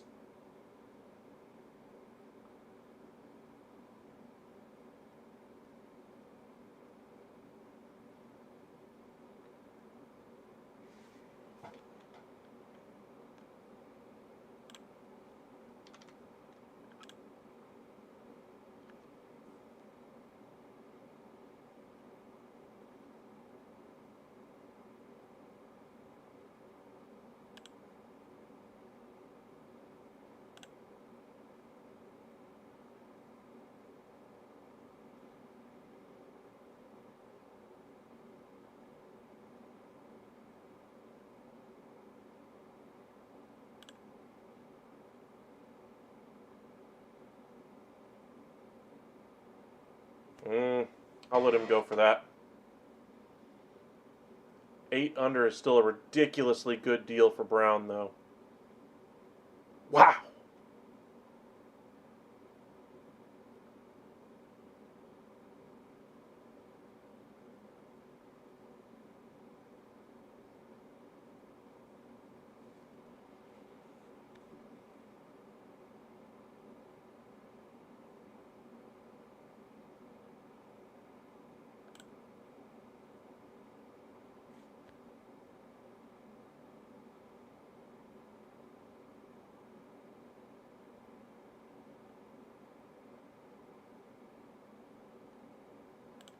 Nobody's enforcing prices either. That's the hard part. I hate being the price enforcer here. Well, at least he's starting to go up a little bit now. But I think that might be it too. 11 under for Amon-Ra St. Brown. This is ridiculous.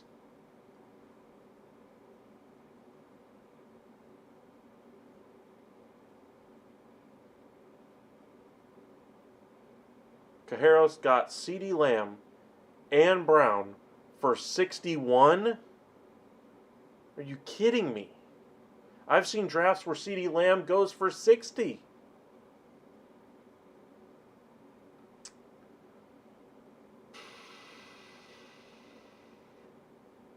This could be the type of player that at least takes that auto bid down.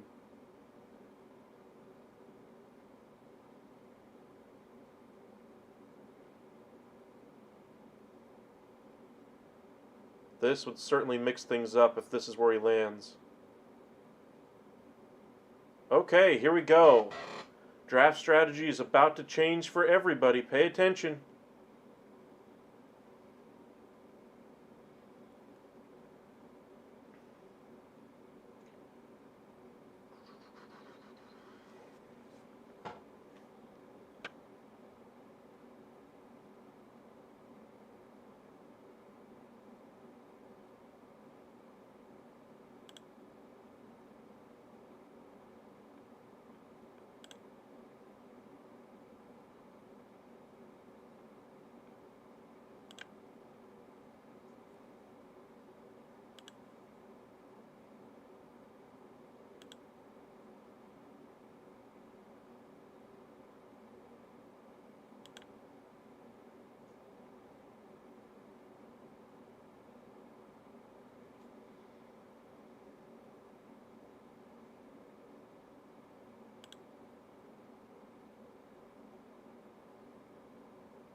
I'm fine with that.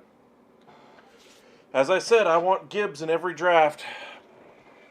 Got him for 3 under, which in this draft room is actually high. Nominate a player. I'm going to go for another player I want.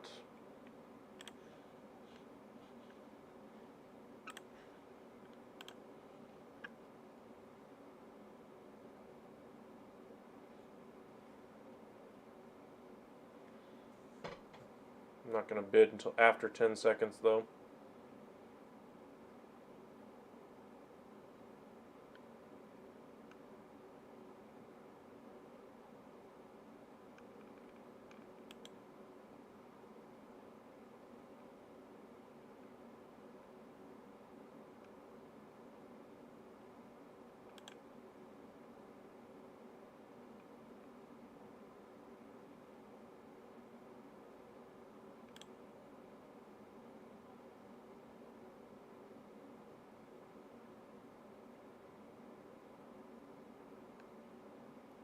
Four under. Thank you. All right. So I've got 4 spots locked up. I got the number 1 quarterback on my board. Yeah. I saw that one. Ridley, though, is I got my must-have running back. I got my must-have receiver. Gibbs is my must-have runner this year. Ridley's my must-have wide receiver on the outside. So I just think Ridley's going to have a massive year this year. I think we're talking about a top 10 receiver if things go right. If things don't, well, then I at least have Adams to take it over, and then I'm going to pick up probably a solid option as my wide receiver 3 late in the draft. Jackson, though, for 16 is really cheap.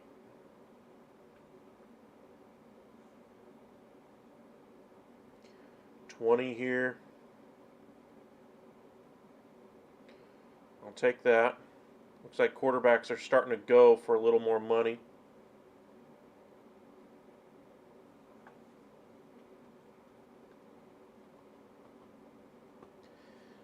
ETN. The tricky part here is that Cola looks like he's dropping in and out of the draft, so we could have another auto draft here in a minute. $10 for ETN though right now. Lamar's not going to miss 6 games. He missed 6 games last year or more because of his contract status. Basically, every news outlet said that he was feeling better, playing better, all those things, and then they just suddenly stopped. And he said there was a setback, and there was no injury setback. There was just a setback. His contract's solved. His weapons are secured. The question will be, do they have enough of a running game without counting on Lamar Jackson for me? And can Lamar Jackson and the new offense work the way it's supposed to? I think even if OBJ doesn't perform very well, if he tears his ACL again, whatever the case may be, I think outside they've got more talent than they've ever had. I like their offensive coordinator, but can they adapt to this new offensive structure? We saw tonight, obviously Zay Flowers played well, but I want to see it over the course of at least the first month of the season. From a football perspective, from a fantasy perspective, I think you can count on Lamar Jackson to put up the same old Lamar Jackson type numbers.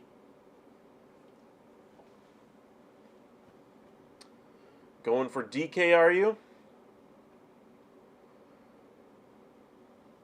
Jameson still hasn't even bid on a player yet. That's the interesting thing. I'm going to nominate probably Allen next because Southern California guys seem to be going higher.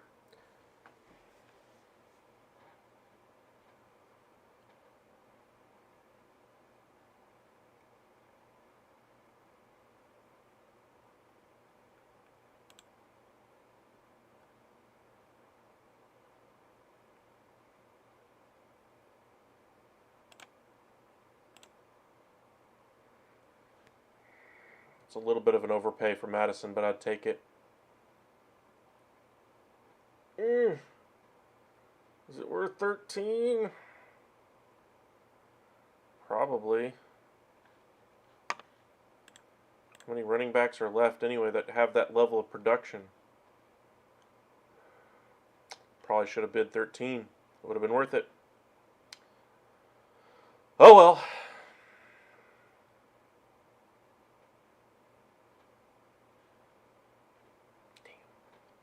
Should have done it. That's a missed opportunity. Even if it is overvalued, I think Madison's going to be a top 20 running back, and he's one of the few this late in the draft that has the potential to be a number one running back. Damn. Oh well. There's the. We saw DK Metcalf go for the first player for Jameson. Seeing a lot of teams get down to that 30 range now. I like where I'm at with 82, but that means I really got to see T. Higgins, the Smiths, the Allens, the Coopers, the Judys all go for higher values than what others have been going for so far.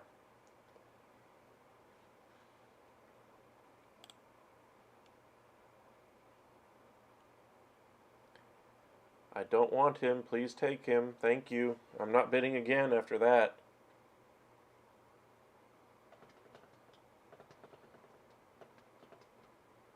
I do not want Devontae Smith. Please bid higher.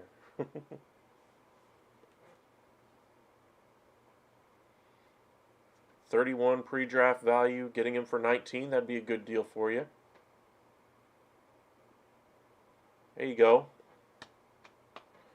It's a good wide receiver 2 for you, I believe.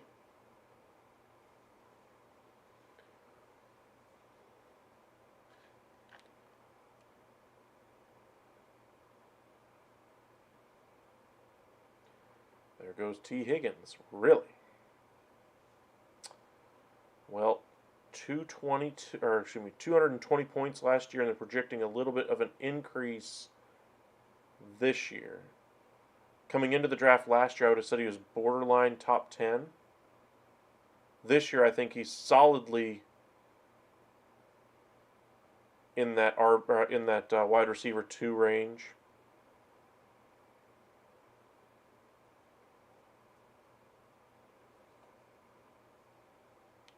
When healthy last year, he was very good, but he missed a few games. I already have 2 receivers. I don't need to overpay for Higgins, and there's a couple other receivers that I like a little later.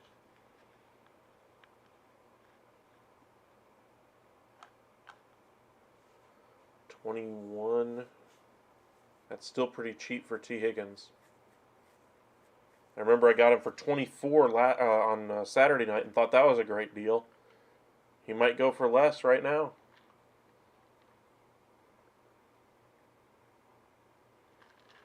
And there he goes. Ravens defense, pass.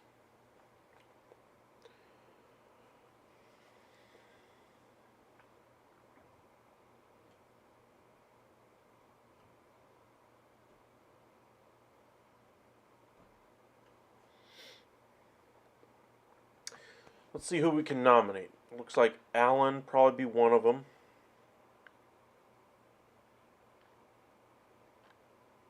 Maybe Johnson. We'll see. Dalvin, that's a good one.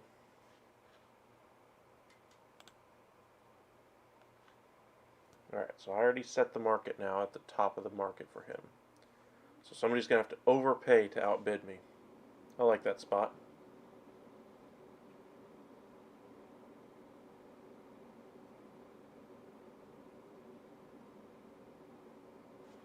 I'll take that all day long. I'm not counting on Cook as my number 1 running back. I'm not even going to count on him as my number 2. But say Breece Hall goes down due to injury again, which could happen. Dalvin Cook's proven to be a solid runner. And with a defensive coach in Saleh, they're going to be in some knockdown dragouts.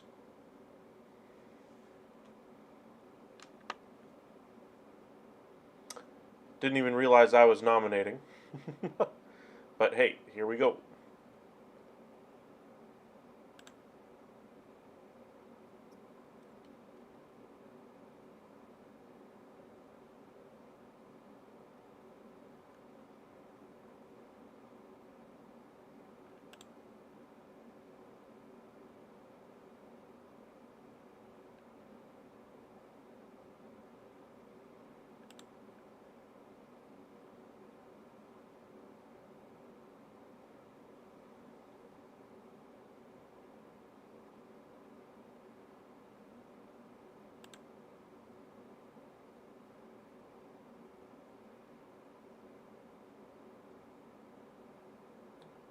Really?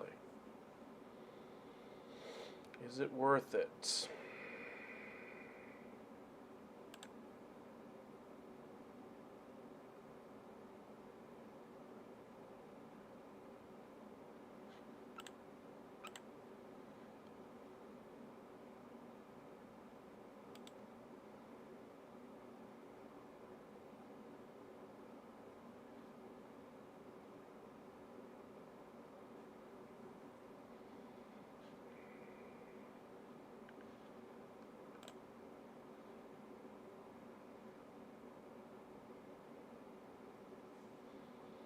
There we go.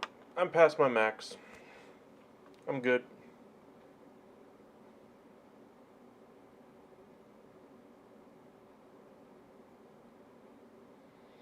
Finally.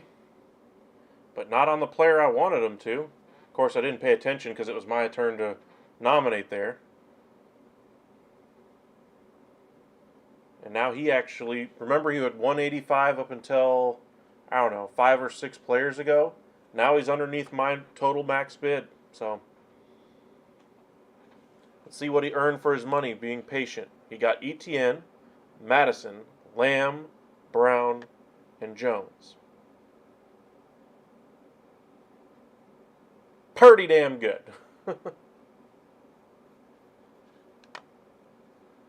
Cooper here for 8.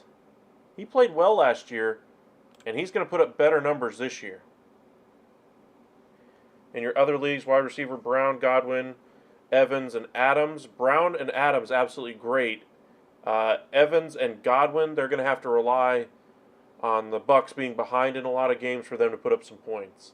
I think they're going to try to do a lot of dink and dunk underneath with their pass game early, and the only way they perform, I think, up to what they're worth, even in the mid rounds, is if they're behind enough that they can get some, yardage and touchdowns late in the game. I really need another running back. I should have gotten Madison. That's the thing. I like Cook, don't get me wrong, but I want another starting running back. And right now there's not really one. There's a bunch of really good flex guys.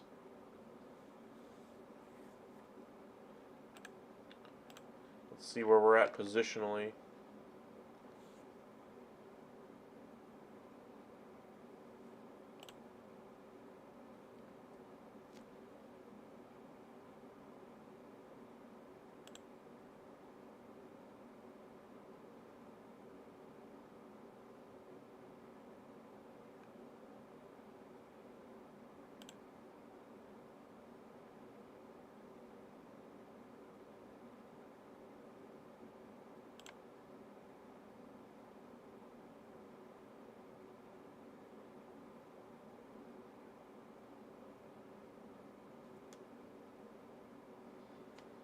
I'll take that.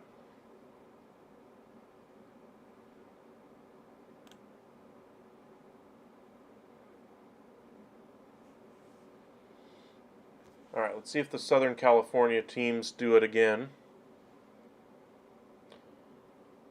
They are fun. You just got to pay a lot more attention. A little bit different type of strategy. Keenan Allen going for 10. Come on now. Somebody bid.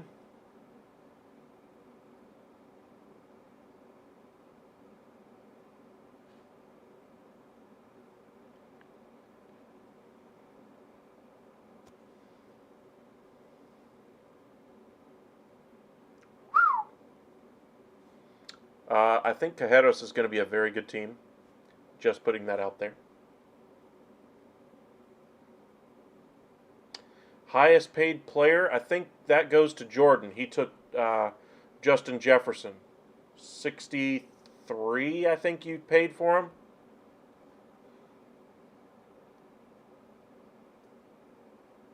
But we're seeing a ton of underpays on just about every player, which is making this later in the draft a lot harder. Here's an overplay on James Cook. Please take it. Bid. Somebody. Darn. Well, at least take the overpay there. Now watch Cajeros go for this one and get another top option as far as a quarterback.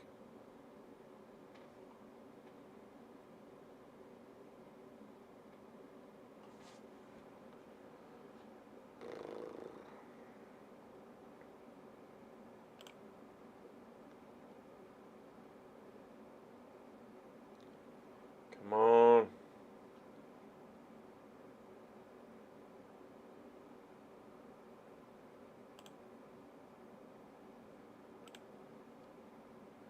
Somebody bid him. I'll bid him. Shoot.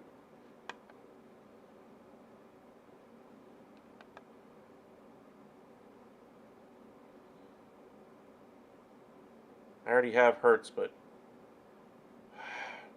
thank you.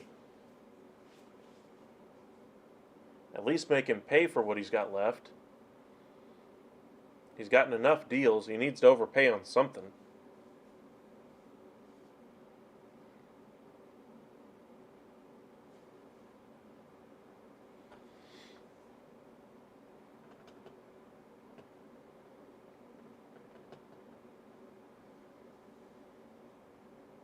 That's better.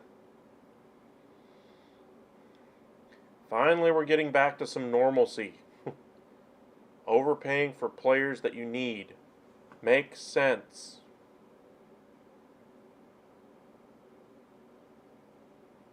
Kamara, no thank you. I just hope he goes for at least 10.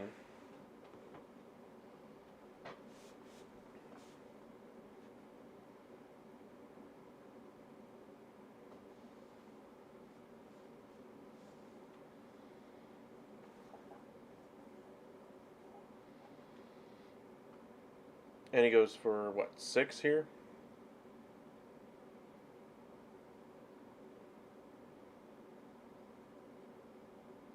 Nobody going to price enforce here?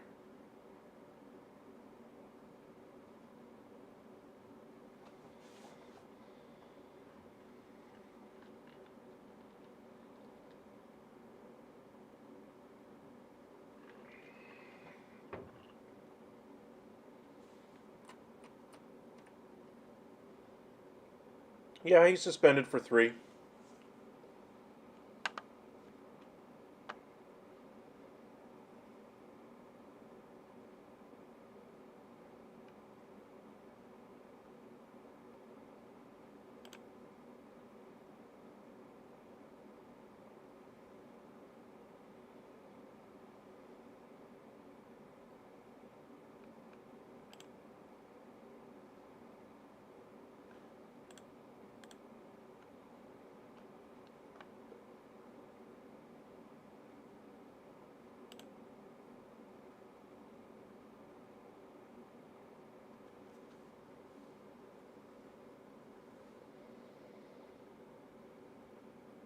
Slight overpay there for Ricard White.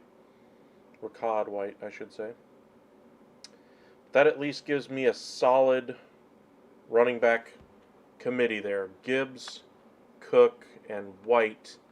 And now I can be patient on some of the other options. Okay. There's not a lot of good running backs left, so basically lottery tickets. I really like Kenneth Walker, but I'm not going to overpay for him. I like Breece Hall. I might get him just because I already have Cook. That way I get I get the entirety of the Jets backfield. However it breaks down. I like Miles Sanders.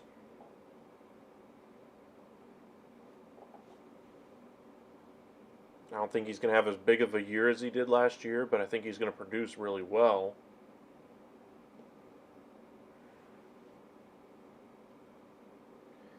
Pre-draft value of 12. That'd be a good get for you, Jordan.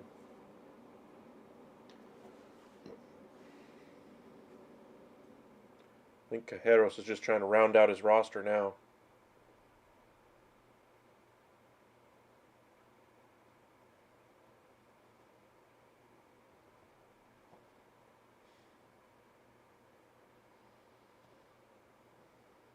At least now he's at least overpaid for one of the few players on his team. That's why you save money, so you can get those type of players later in your draft. Let's nominate a player. We're going to go with... Let's nominate a quarterback here. Trevor Lawrence.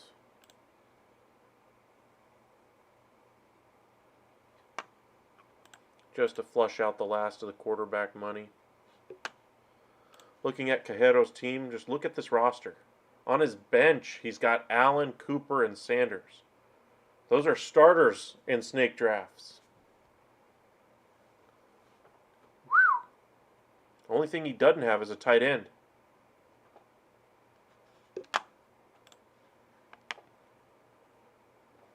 Lawrence is going under or over value here, so at least that flushed out a little more money.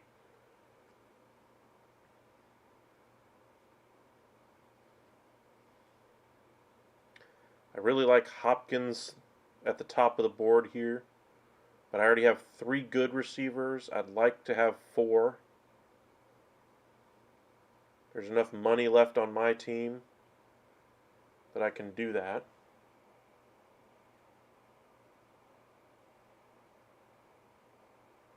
No one has a tight end though?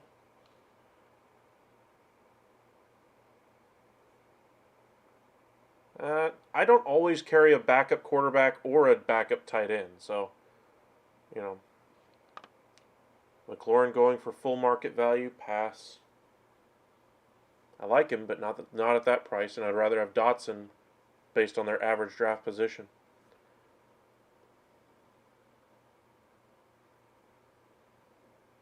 All right, here. We're all down to the nitty-gritty. Jameson's the one team that's still got all this money. He can literally get any player he wants left. DJ Moore. Woo.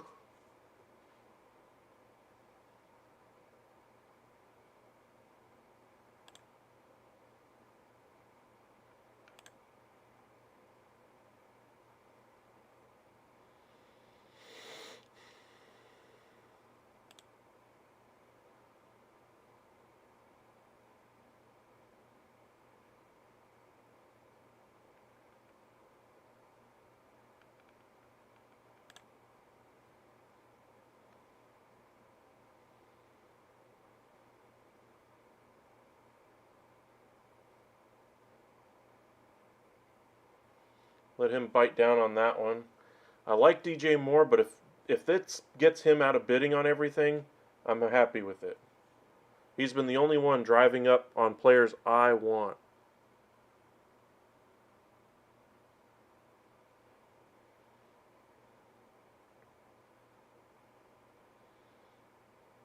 Jerry Jeudy, no thank you.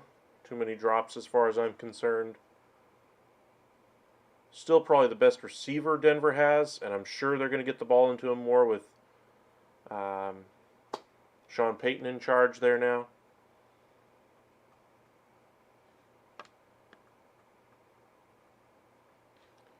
Kittle, who's left as far as tight ends? Waller's probably the best.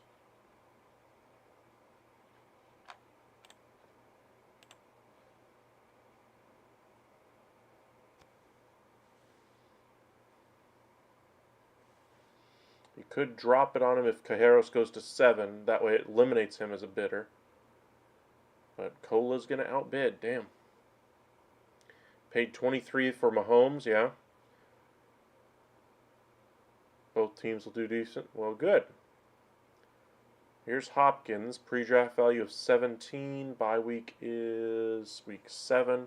He'd be a good complement as far as my receivers go. I'm not going to overpay, certainly, for him.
think 15's my max here. Yep. I'm comfortable with that. I like Hopkins, probably the best receiver by a mile left on the board. But that would have been too much of my stack left, and there's still at least 3 more players I want to make sure I get. Well, there's 2 of us drafting in here that are actually in the chat here, so I don't want to give away too much, but I'm still looking for at least 2 or 3 flex type players.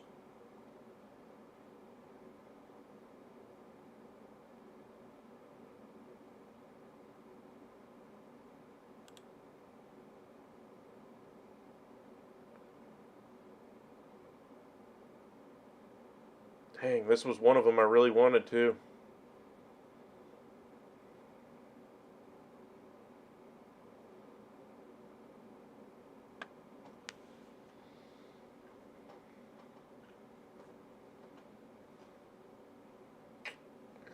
Dang.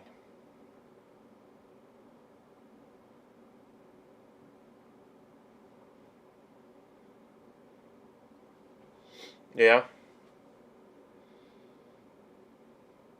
I usually wait until there's, like, if you have your sound on when you're playing, or when you're doing the draft, it'll say, going once, going twice, sold. But I haven't I haven't done this with the sound on in years. They do that around 5 seconds, which is why I do it around then, usually when I bid. And then again around 3 and 2 seconds. Pacheco. Not a bad option, but no. I would like one more high quality runner, though. Scooby in a keeper league. Welcome in, Scooby, by the way. If you haven't hit that subscribe, please do. But thank you for joining us tonight. Can keep a guy for 2 years. Kept Amon-Ra in the 15th last year and could do that again, or could pivot to Garrett Wilson in the 11th with the potential of keeping him for 2 years. I'm just not that high on Garrett Wilson. Sorry. So, to answer your question, I would go Amon-Ra St. Brown. Both are the number 1 target in each offense. And it's funny to say this, an offense with Aaron Rodgers I trust less than I do an offense with Jared Goff. But I really like the production we're going to get out of Amon-Ra St. Brown probably for the next 2 years. Then you could see Jameson Williams take over as that dynasty-type receiver there in Detroit.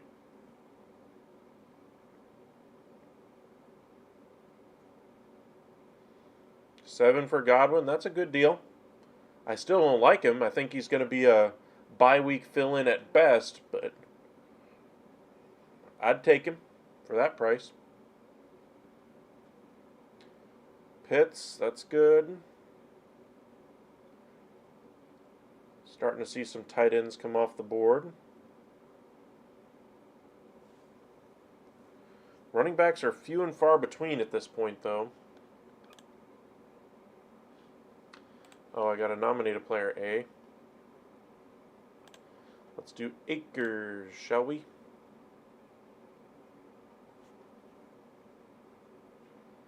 Would Cooper, Keenan Allen for Devontae Smith and Tyreek Hill be a good trade? Whoever's getting Devontae Smith and Tyreek Hill, they're by far getting the better end of the trade. Not close. So is that a fair trade? No.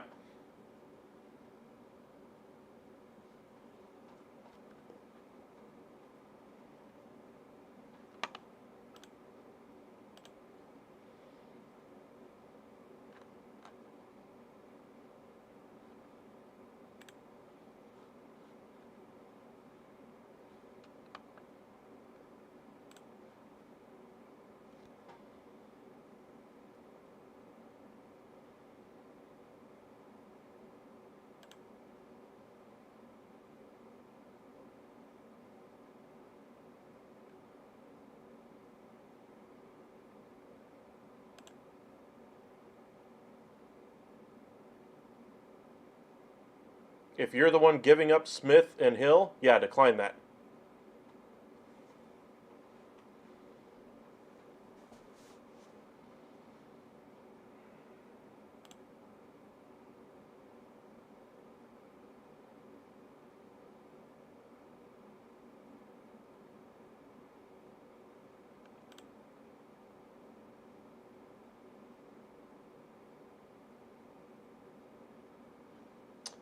Let's see. Take that one. That still leaves me, how many bench spots?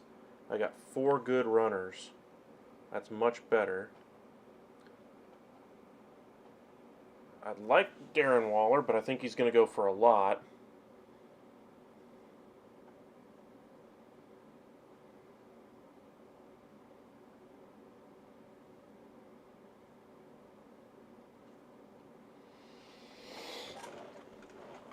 Let's see if I can get him for 7.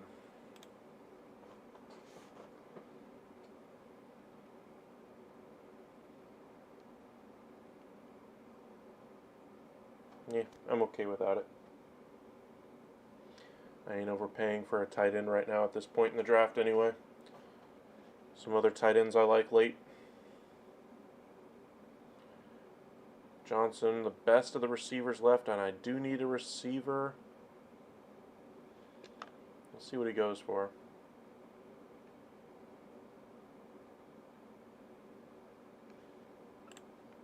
Let's look at the wide receiver room.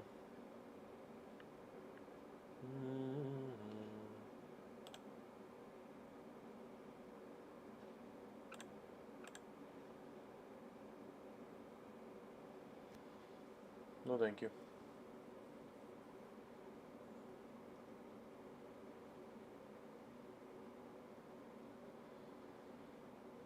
I think I might have saved a hair too much money here. Just a hair. As I said, I think the Madison, missing out on Alexander Madison, is the biggest mistake of the draft so far for me. I like Dotson.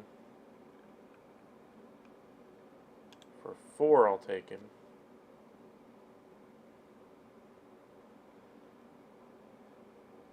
More of an upside play at the position for me. Gives me some insurance in case I don't get that solid guy at wide receiver.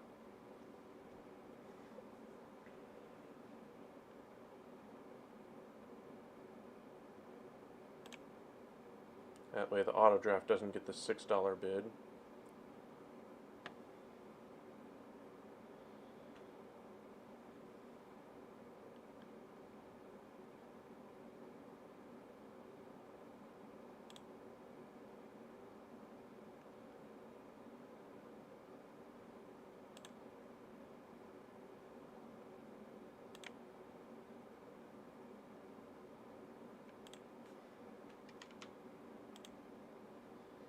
Sorry, Cola, you're not outbidding me. I know you were going to go up to your max, so I'll do your max. That way I can save at least $1.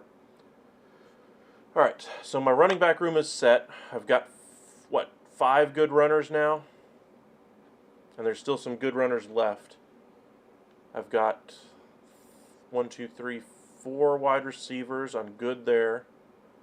I need to lock up tight end and look for opportunities at receiver and runner. I only got 3 bench spots left. Watson is still out there as far as a backup quarterback. Still need another starting running back. There's not a lot of starters left, my friend. And you only got Jacobs. You need insurance, my guy.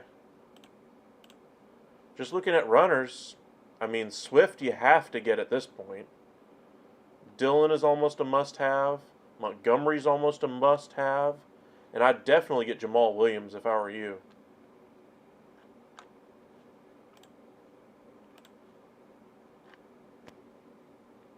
You need some runners, my friend. The only position that's been held at least to a certain standard, value-wise, looks like running back.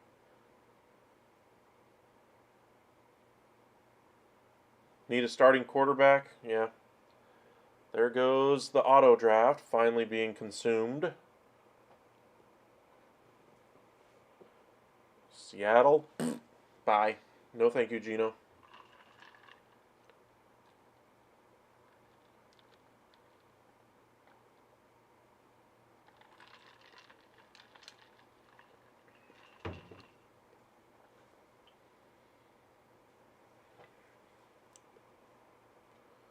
This guy's a Seattle fan by far. So if you're targeting a Seattle Seahawks player this late in the draft, you're not going to win him. Jameson clearly has a team he likes. You're going Brian Robinson, really? That's the running back you like? Really?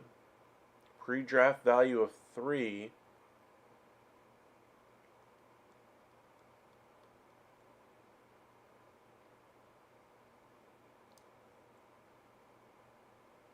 Well, at least you got another runner.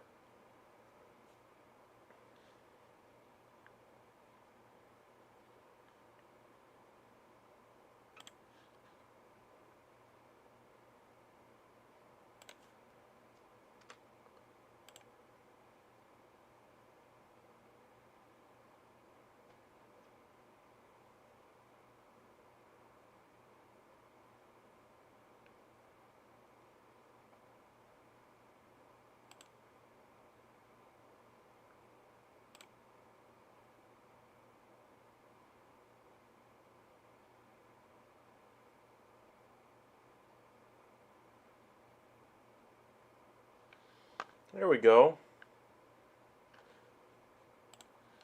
I think that locks me up both the Jets and Lions running back spots. I like that. I got 6 runners now. I could still use one more. And I would prefer another quarterback, honestly. Just as insurance for Hurts. He's not been one to get hurt yet, but I don't want this to be the first year it happens. You got Ryan Tannehill and DeAndre Hopkins for double points if I could see fit. But Gino or Tannehill? Give me Gino.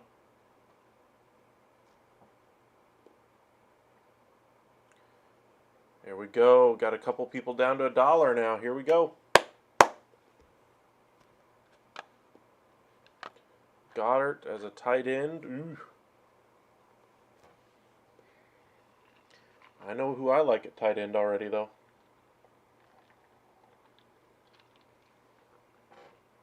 And I'm hoping everybody else fills their tight end before they get him. Or before he's nominated.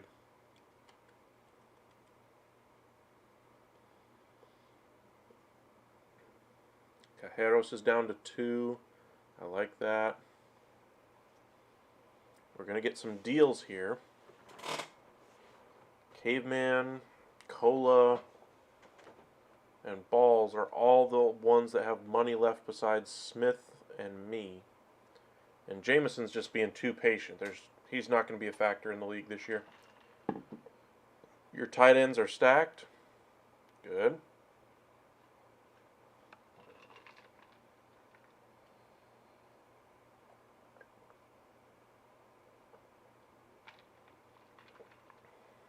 Ooh, good pick.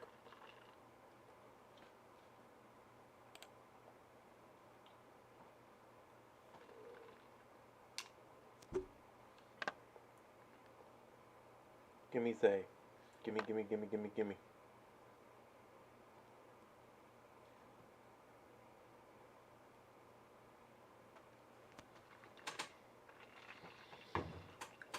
Got a lottery ticket. I got another lottery ticket.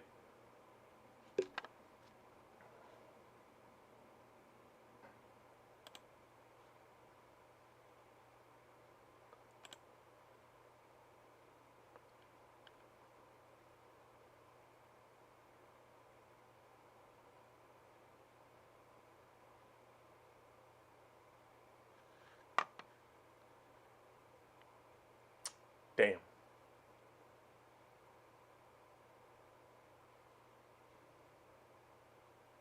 I need one more bench spot, honestly.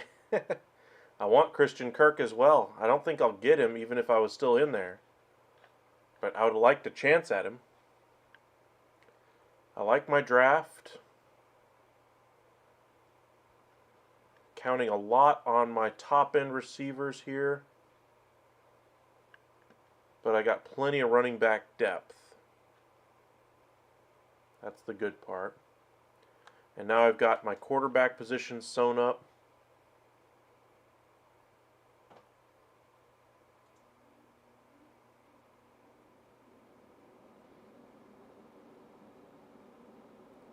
Any trades I'm going to do? Not yet. Since Jordan's in the same league, I might do it. I might see what type of a trade I can do here after the draft just to see, what I can do. It's not often you actually get to communicate with somebody you're trying to trade with. So Jordan, if you want to stick around after the draft, we can actually talk a little bit of a trade. I don't want to do too much. It's already 11:20 and I got to open the store tomorrow at work, so won't be too long after the draft. Probably be like 5-10 minutes maybe of some trade talk. You just traded Geno and Jonathan Taylor for Justin Herbert and Debo. What?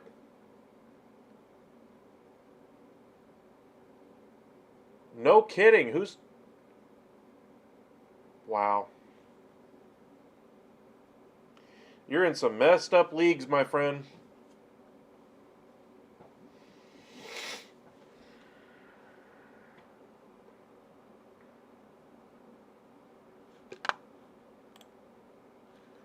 He has his tight end. You have your tight end. Jameson needs a tight end. So Jameson's the only one I need to worry about as far as a tight end.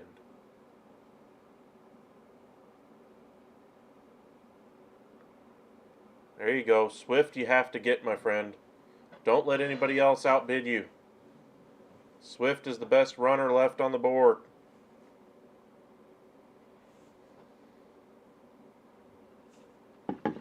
If you're able to get Christian Kirk on your roster, I might be able to trade you a running back that you can use as a starter.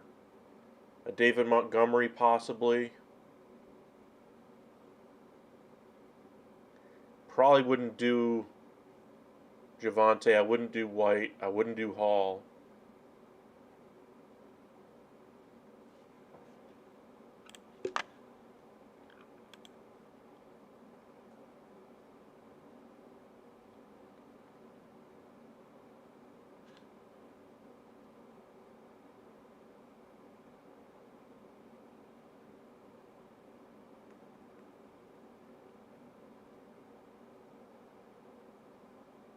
Yeah, Swift was a good pick.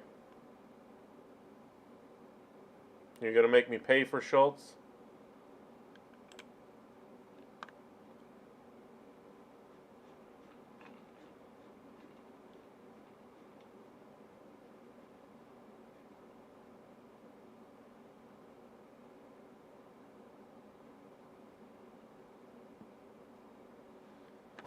'49ers defense is the best defense in the NFL this year, I think.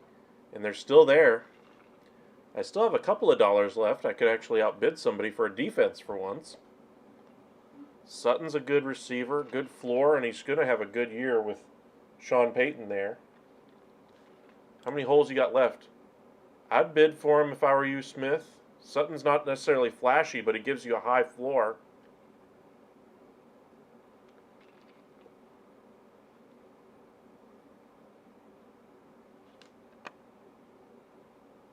That's a good pickup. You still need runners.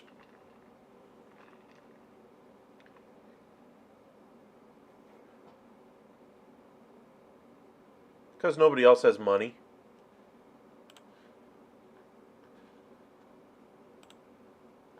That's why. And Swift's only valued for like 4, maybe 5 anyway. Justin Tucker, the best kicker in the game. I don't like spending money on kickers.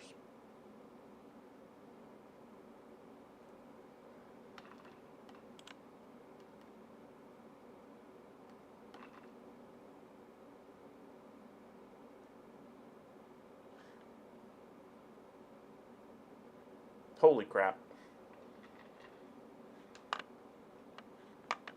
Ayuk's a good player. That'd be a good one for you, Smith. You're going to need runners, though. Kirk is probably the last receiver you need if you win this one.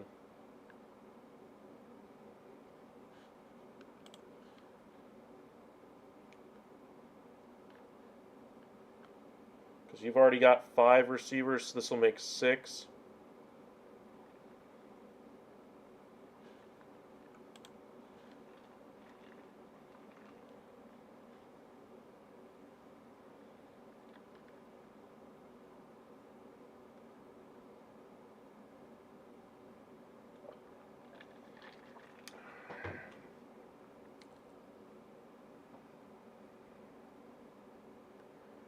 Yeah, but I don't trust Tyler Bass in fantasy.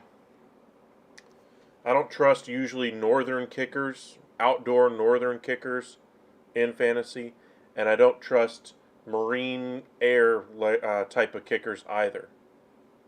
So that like Miami, for instance, I never go for their kicker. Dome kickers I really like. Koo is always a good option. He's never drafted for some reason, but he's a good option. Freiermuth, no thank you. Should be a good tight end, though, for you, Smith. Fill a hole. Not too many tight ends left out there. Probably Evan Ingram's the only other one left, I think, that might be worth anything besides Freiermuth.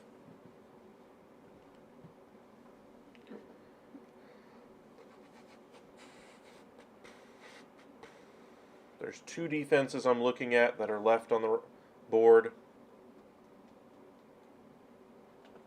This guy is just trying to draft nothing but Seattle Seahawks. Look at his roster, my friend. Geno, Walker, Metcalf, Lockett, and Jigba.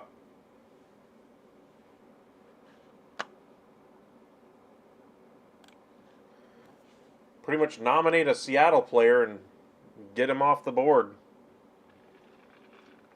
Mason Crosby was one who was good in the North except for that 1 year.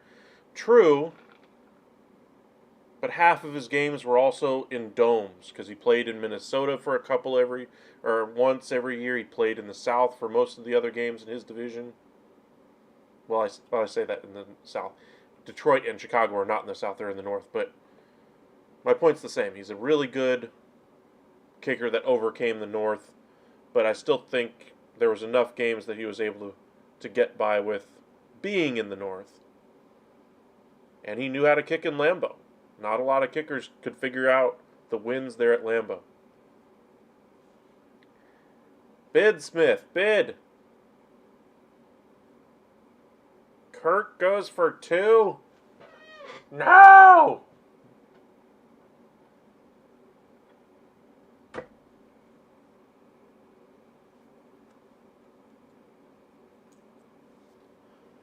Ah, well.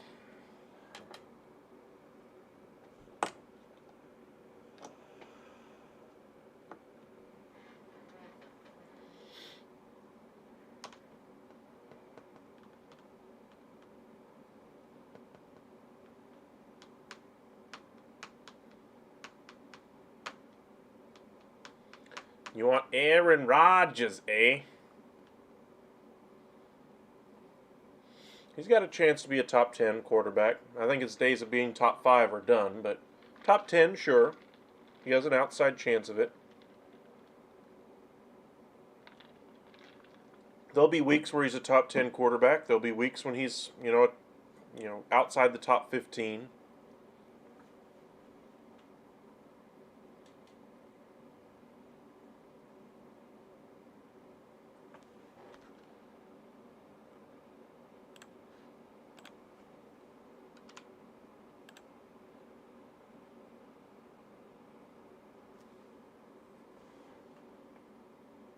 There you go. That's one of the 2 defenses that I like.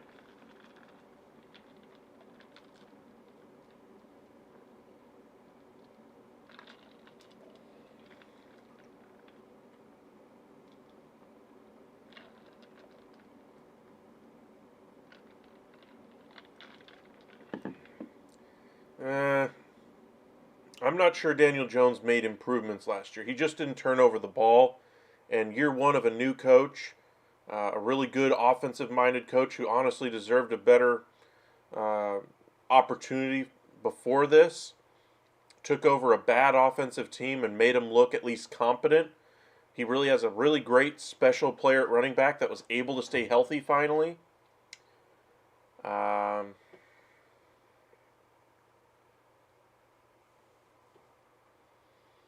I'd slow the roll on that Daniel Jones made improvement talk. You have the Saints and Dolphins defense.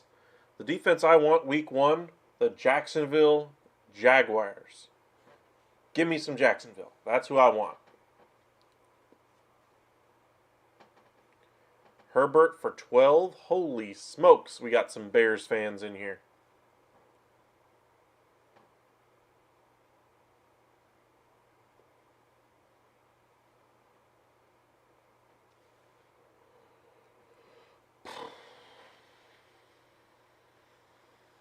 There's Dylan, another running back you should be interested in there, Smith.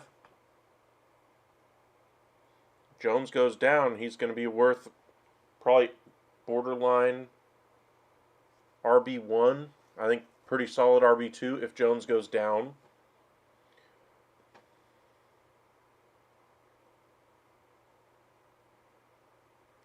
You think he'll make huge improvements this year? Well, I think that's the next step. If he's able to show it, the Giants certainly put their money where their mouth is. They gave him the extension.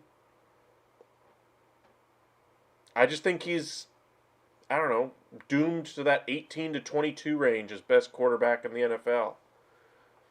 You're never going to win with him. He's not a good fantasy quarterback either. Not a real good real life quarterback either, as the Rangers cough up a 2-run lead in the 11th and lose. Ouch.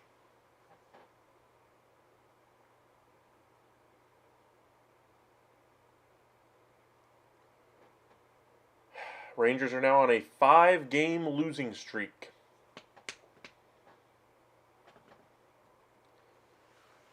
Good thing is Houston's gotten off to a tough stretch here recently.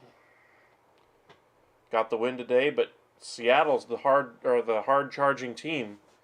Texas is going to have to figure things out here soon. George Pickens a good receiving option.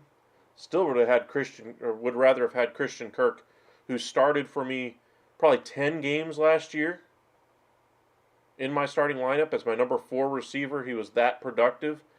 And with Calvin Ridley there, even if he takes up the number 1 target share, there in the offense, I think that Philadelphia, coaching staff, the Doug Petersons of the world that went on to Jacksonville, I think they're going to do for him what they did for Carson Wentz when he was considered an MVP candidate. And which do you think is a better quarterback, Carson Wentz or Trevor Lawrence? I think Christian Kirk's going to have a fantastic year. Yeah, the Yankees are pretty awful. I think Boone is done. Seahawks defense. Anybody else want to outbid him for the Seahawks defense? Smith bid 20. Bid the max you can bid just to get his money, get rid of it. He's going to outbid you. He's got the whole Seattle team. He doesn't care.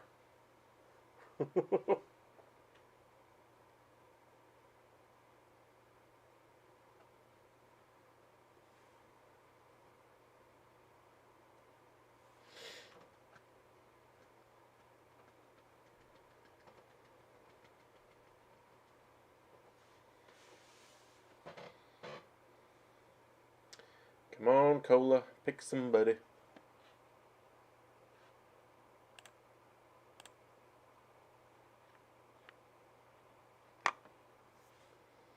There's a good receiver.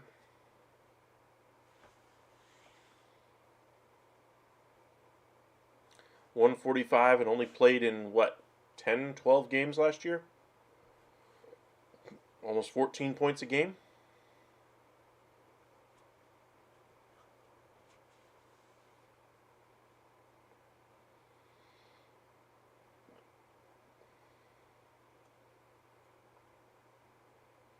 Russell Wilson.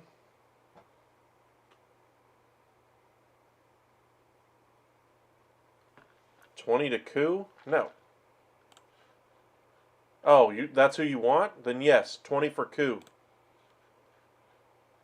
That way it just stops all these other people from bidding on him.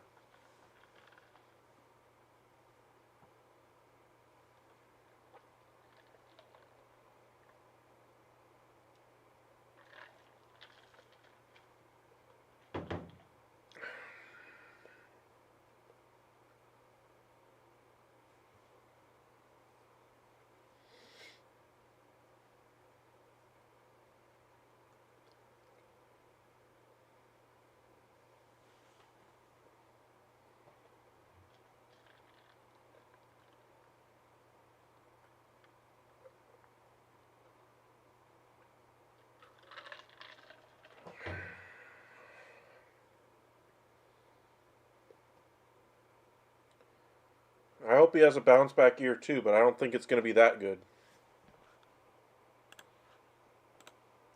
Can you tell which defense I really want for week 1?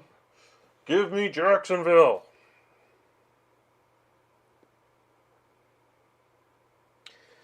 If I don't get the 49ers defense, I stream defenses, and I think the Jacksonville Jaguars are going to have a great week 1. I mean 20-point great week 1. Maybe 25. We're talking about a team that's not going to have Jonathan Taylor in the lineup, very likely. They're going to start a rookie at quarterback. So there's the roster. Now we got to wait to go to the lobby anyway to, actually make the trade offer. So while we wait, let's go ahead and look at some of these. Let's see if we can make a trade here, Jordan.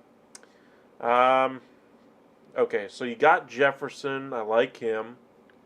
You got Hopkins. I like Hopkins.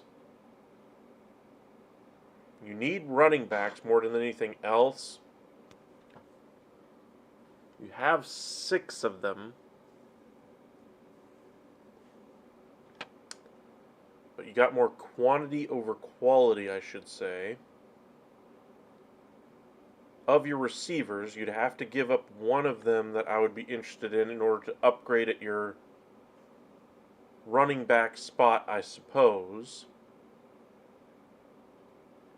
Just kind of looking and seeing what pieces you have I'd be interested in. Just kind of listing them off the top. Off the top, Jefferson, of course. You're not trading him. Hopkins, I like Swift. Sutton's okay. Ayuk's alright.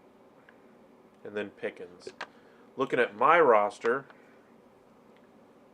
Hopkins probably represents the biggest upgrade that would actually make a trade worth it for me. But you would need somebody back of similar value, which would probably mean either White, Williams, Hall, or Cook. Am I willing to trade any of them? I'm certainly not trading Gibbs. He's for sure on my roster. I like Cook quite a bit this year. I like Breece Hall quite a bit, but the injury worries me. If I knew Breece Hall was going to be healthy, I wouldn't trade Breece Hall at all.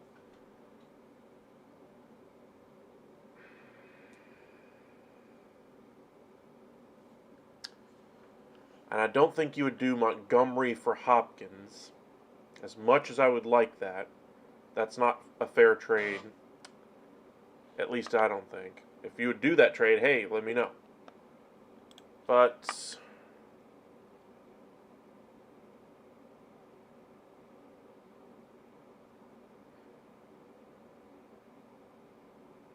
you like Dalvin Cook?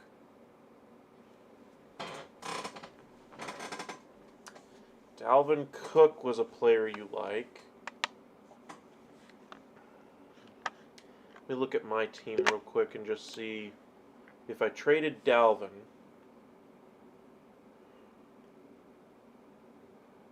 We could mitigate the risk a little bit, I suppose. I trade a receiver and a runner. You trade a receiver and a runner. Cook.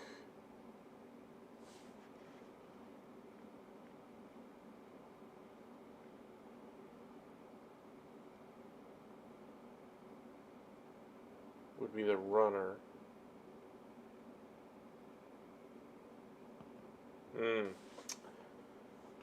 Cook for Hopkins. Would I do Cook for Hopkins? I'm still probably getting the better value of the trade, but I would rather hold on to Cook, I think, in that scenario. You like Hall. Would I trade one or the other? I think I'd rather trade Hall between the two, even though Hall is the better player and better value. I think I'd rather trade Hall than Cook.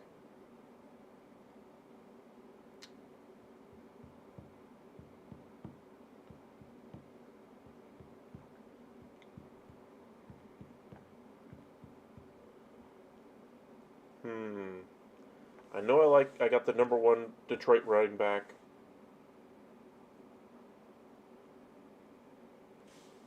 Who is your running backs again that you do have?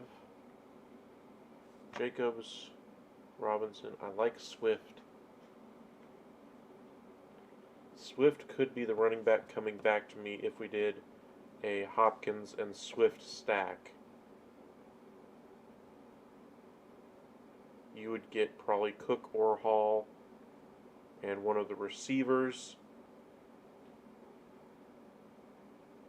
Not keen to move Hopkins? Okay. Well,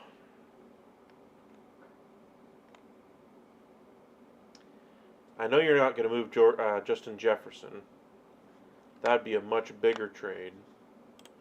Looking at my roster, you would probably need Adams back in return for starters and a top running back.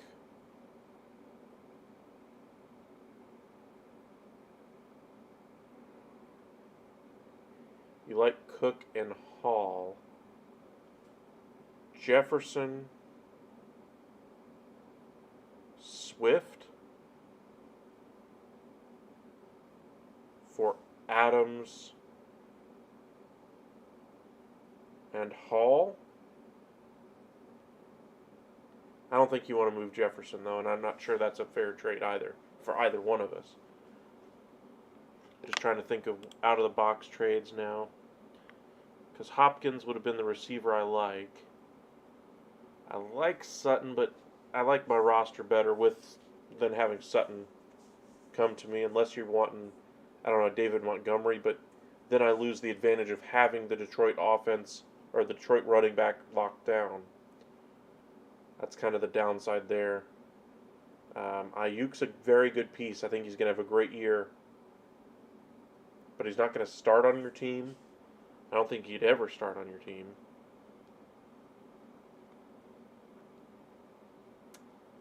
Ayuk. Would he be worth giving up Montgomery for? Probably not. I'm not sure you're even interested in Montgomery. Hall and Cook were the ones you liked. Are any of the other players that we could do a trade for either of them? Probably not. Unless it's part of a big trade.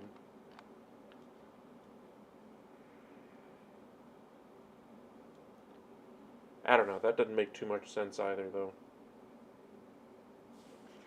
Let me see if we can do a 3-player trade. That'd be the last iteration, really. It would have to include Ayuk for Hall.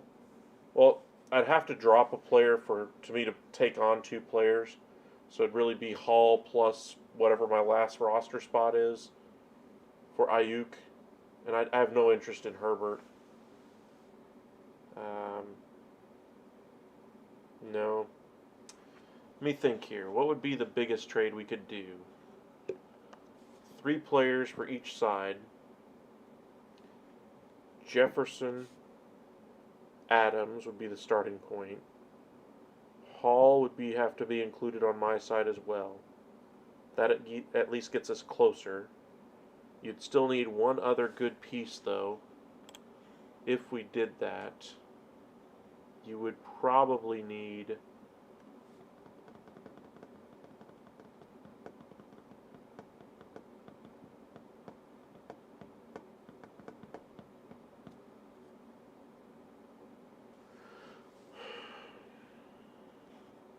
I think you need a quarterback, honestly. Deshaun Watson's on my roster. Do you have a backup? No. So I could give you Deshaun, Hall, Adams in exchange for Jefferson,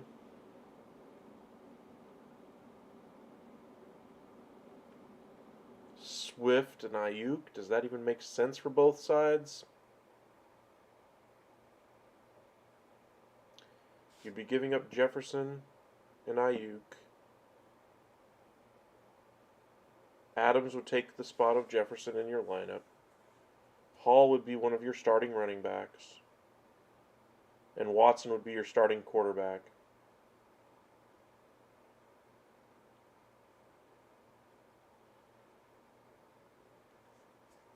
That's not a bad trade for you. Now, as far as me, I'm basically upgrading my wide receiver 1 at the expense of losing my backup quarterback in Watson and Hall. Hall's production would kind of be offset at least a little by Swift. Ayuk would give me another lottery ticket at wide receiver, which I could use.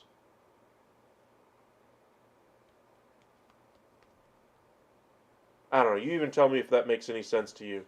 I'm still on the fence about it myself. Welcome in, Fortnite Cookie. What do you think about the Jonathan Taylor situation? Now that they're actually open to talking about trade, I think this could go down quickly before the season. It sounds like Miami is actually really interested in getting something like that done. I think he'd be a great fit in Miami. They have tons of running backs there in Miami, but nobody's really seized the job. I really think if they don't make the trade, I think the rookie out of Texas A&M could be their starter by week 14. I think the injury this preseason is going to limit him early on, and giving him less opportunities to really crack that rotation in time to matter in fantasy. But Jonathan Taylor, as far as the football side of it, I don't think any of this does well for Indianapolis, honestly. Yeah, I was on the fence about it too, Jordan. I mean, it improves your quarterback, it improves your RB1 spot.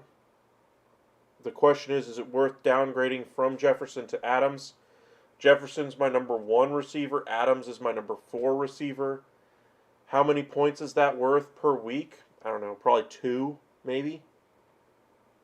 Upgrade from Watson to, or the upgrade to Watson from Rodgers, probably worth 5 per week. So in your favor, I guess, week to week. But I'd rather have him on my bench just in case Hurts goes down. And I don't necessarily want to, give up a quarterback to a team that needs one. As much as you probably believe in Aaron Rodgers, I don't this year. If there's one team who I think they should go after him, it's the LA Rams, because Stafford, Kupp, and Taylor would be good offense, and it gives a good offense a lot of explosiveness. It's healthy. It does. It also would cover up some of the holes they have on that offensive line. I still don't believe in that Rams offense. McVay's a genius offensively. I'm just not sure Stafford's still got it in him. I'm not sure that offensive line's going to be able to protect him, and we'll see.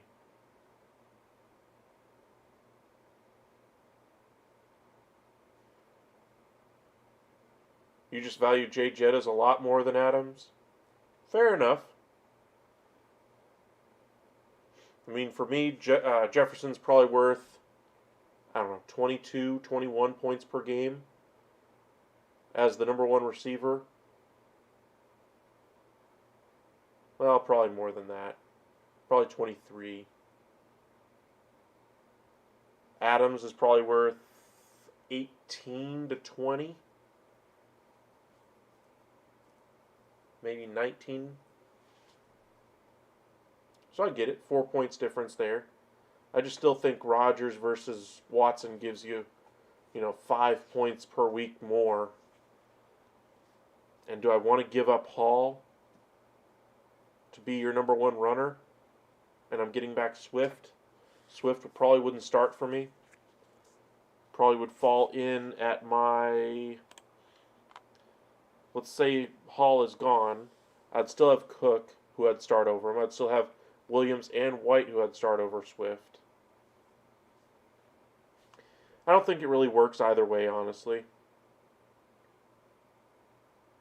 You don't trust Jimmy G to be competent? Well, he's very accurate, I'll put it that way. The question for me about Adams would be whether or not he ultimately ends up in New York by the end of the season. I think there's a high probability that the Raiders aren't necessarily competitive. They throw the ball late in games and build up his value fantasy-wise, but I think the Raiders lose a lot. They're in a tough division with the Chargers and Chiefs. Broncos figure to be better with Peyton, but we'll see. But I think there's a better than not chance that Adams is traded by the deadline. And I think if he does get traded, they could do a stack anyway of trading away a tackle and Adams to the Jets for a first-round pick and change. And then you'd have more Jets. So, but as far as Jefferson versus Adams, I get it. Every person has players they like. Bit of a Vikings fan myself, so if I had the chance to get Jefferson, I'd really like that, obviously. But I'm not going to break the bank, especially when I value Adams so similarly.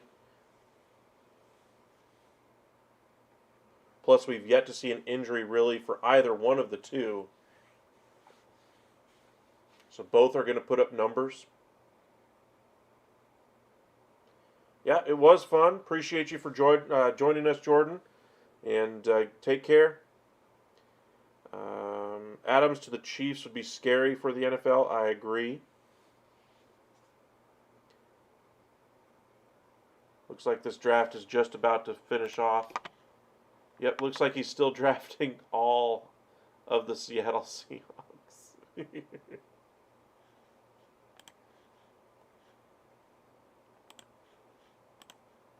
This is going to take a lot longer because this guy has so much money left. It's going to take forever. But we'll go ahead and wrap it up here in case you guys want to see how the team kind of wrapped up. Our first player we really spent money on was Davante Adams back when we thought receivers were going to go for higher prices. You look at what I paid for Adams and what a team like Cajeros paid for Lamb and for Amon-Ra St. Brown. He paid $61 for both of them. Me, I paid $42 for Adams. So I think I got the worst of that deal. But my team still I like very well. I got the number one quarterback on my board. I got my two must-haves in Gibbs and Ridley.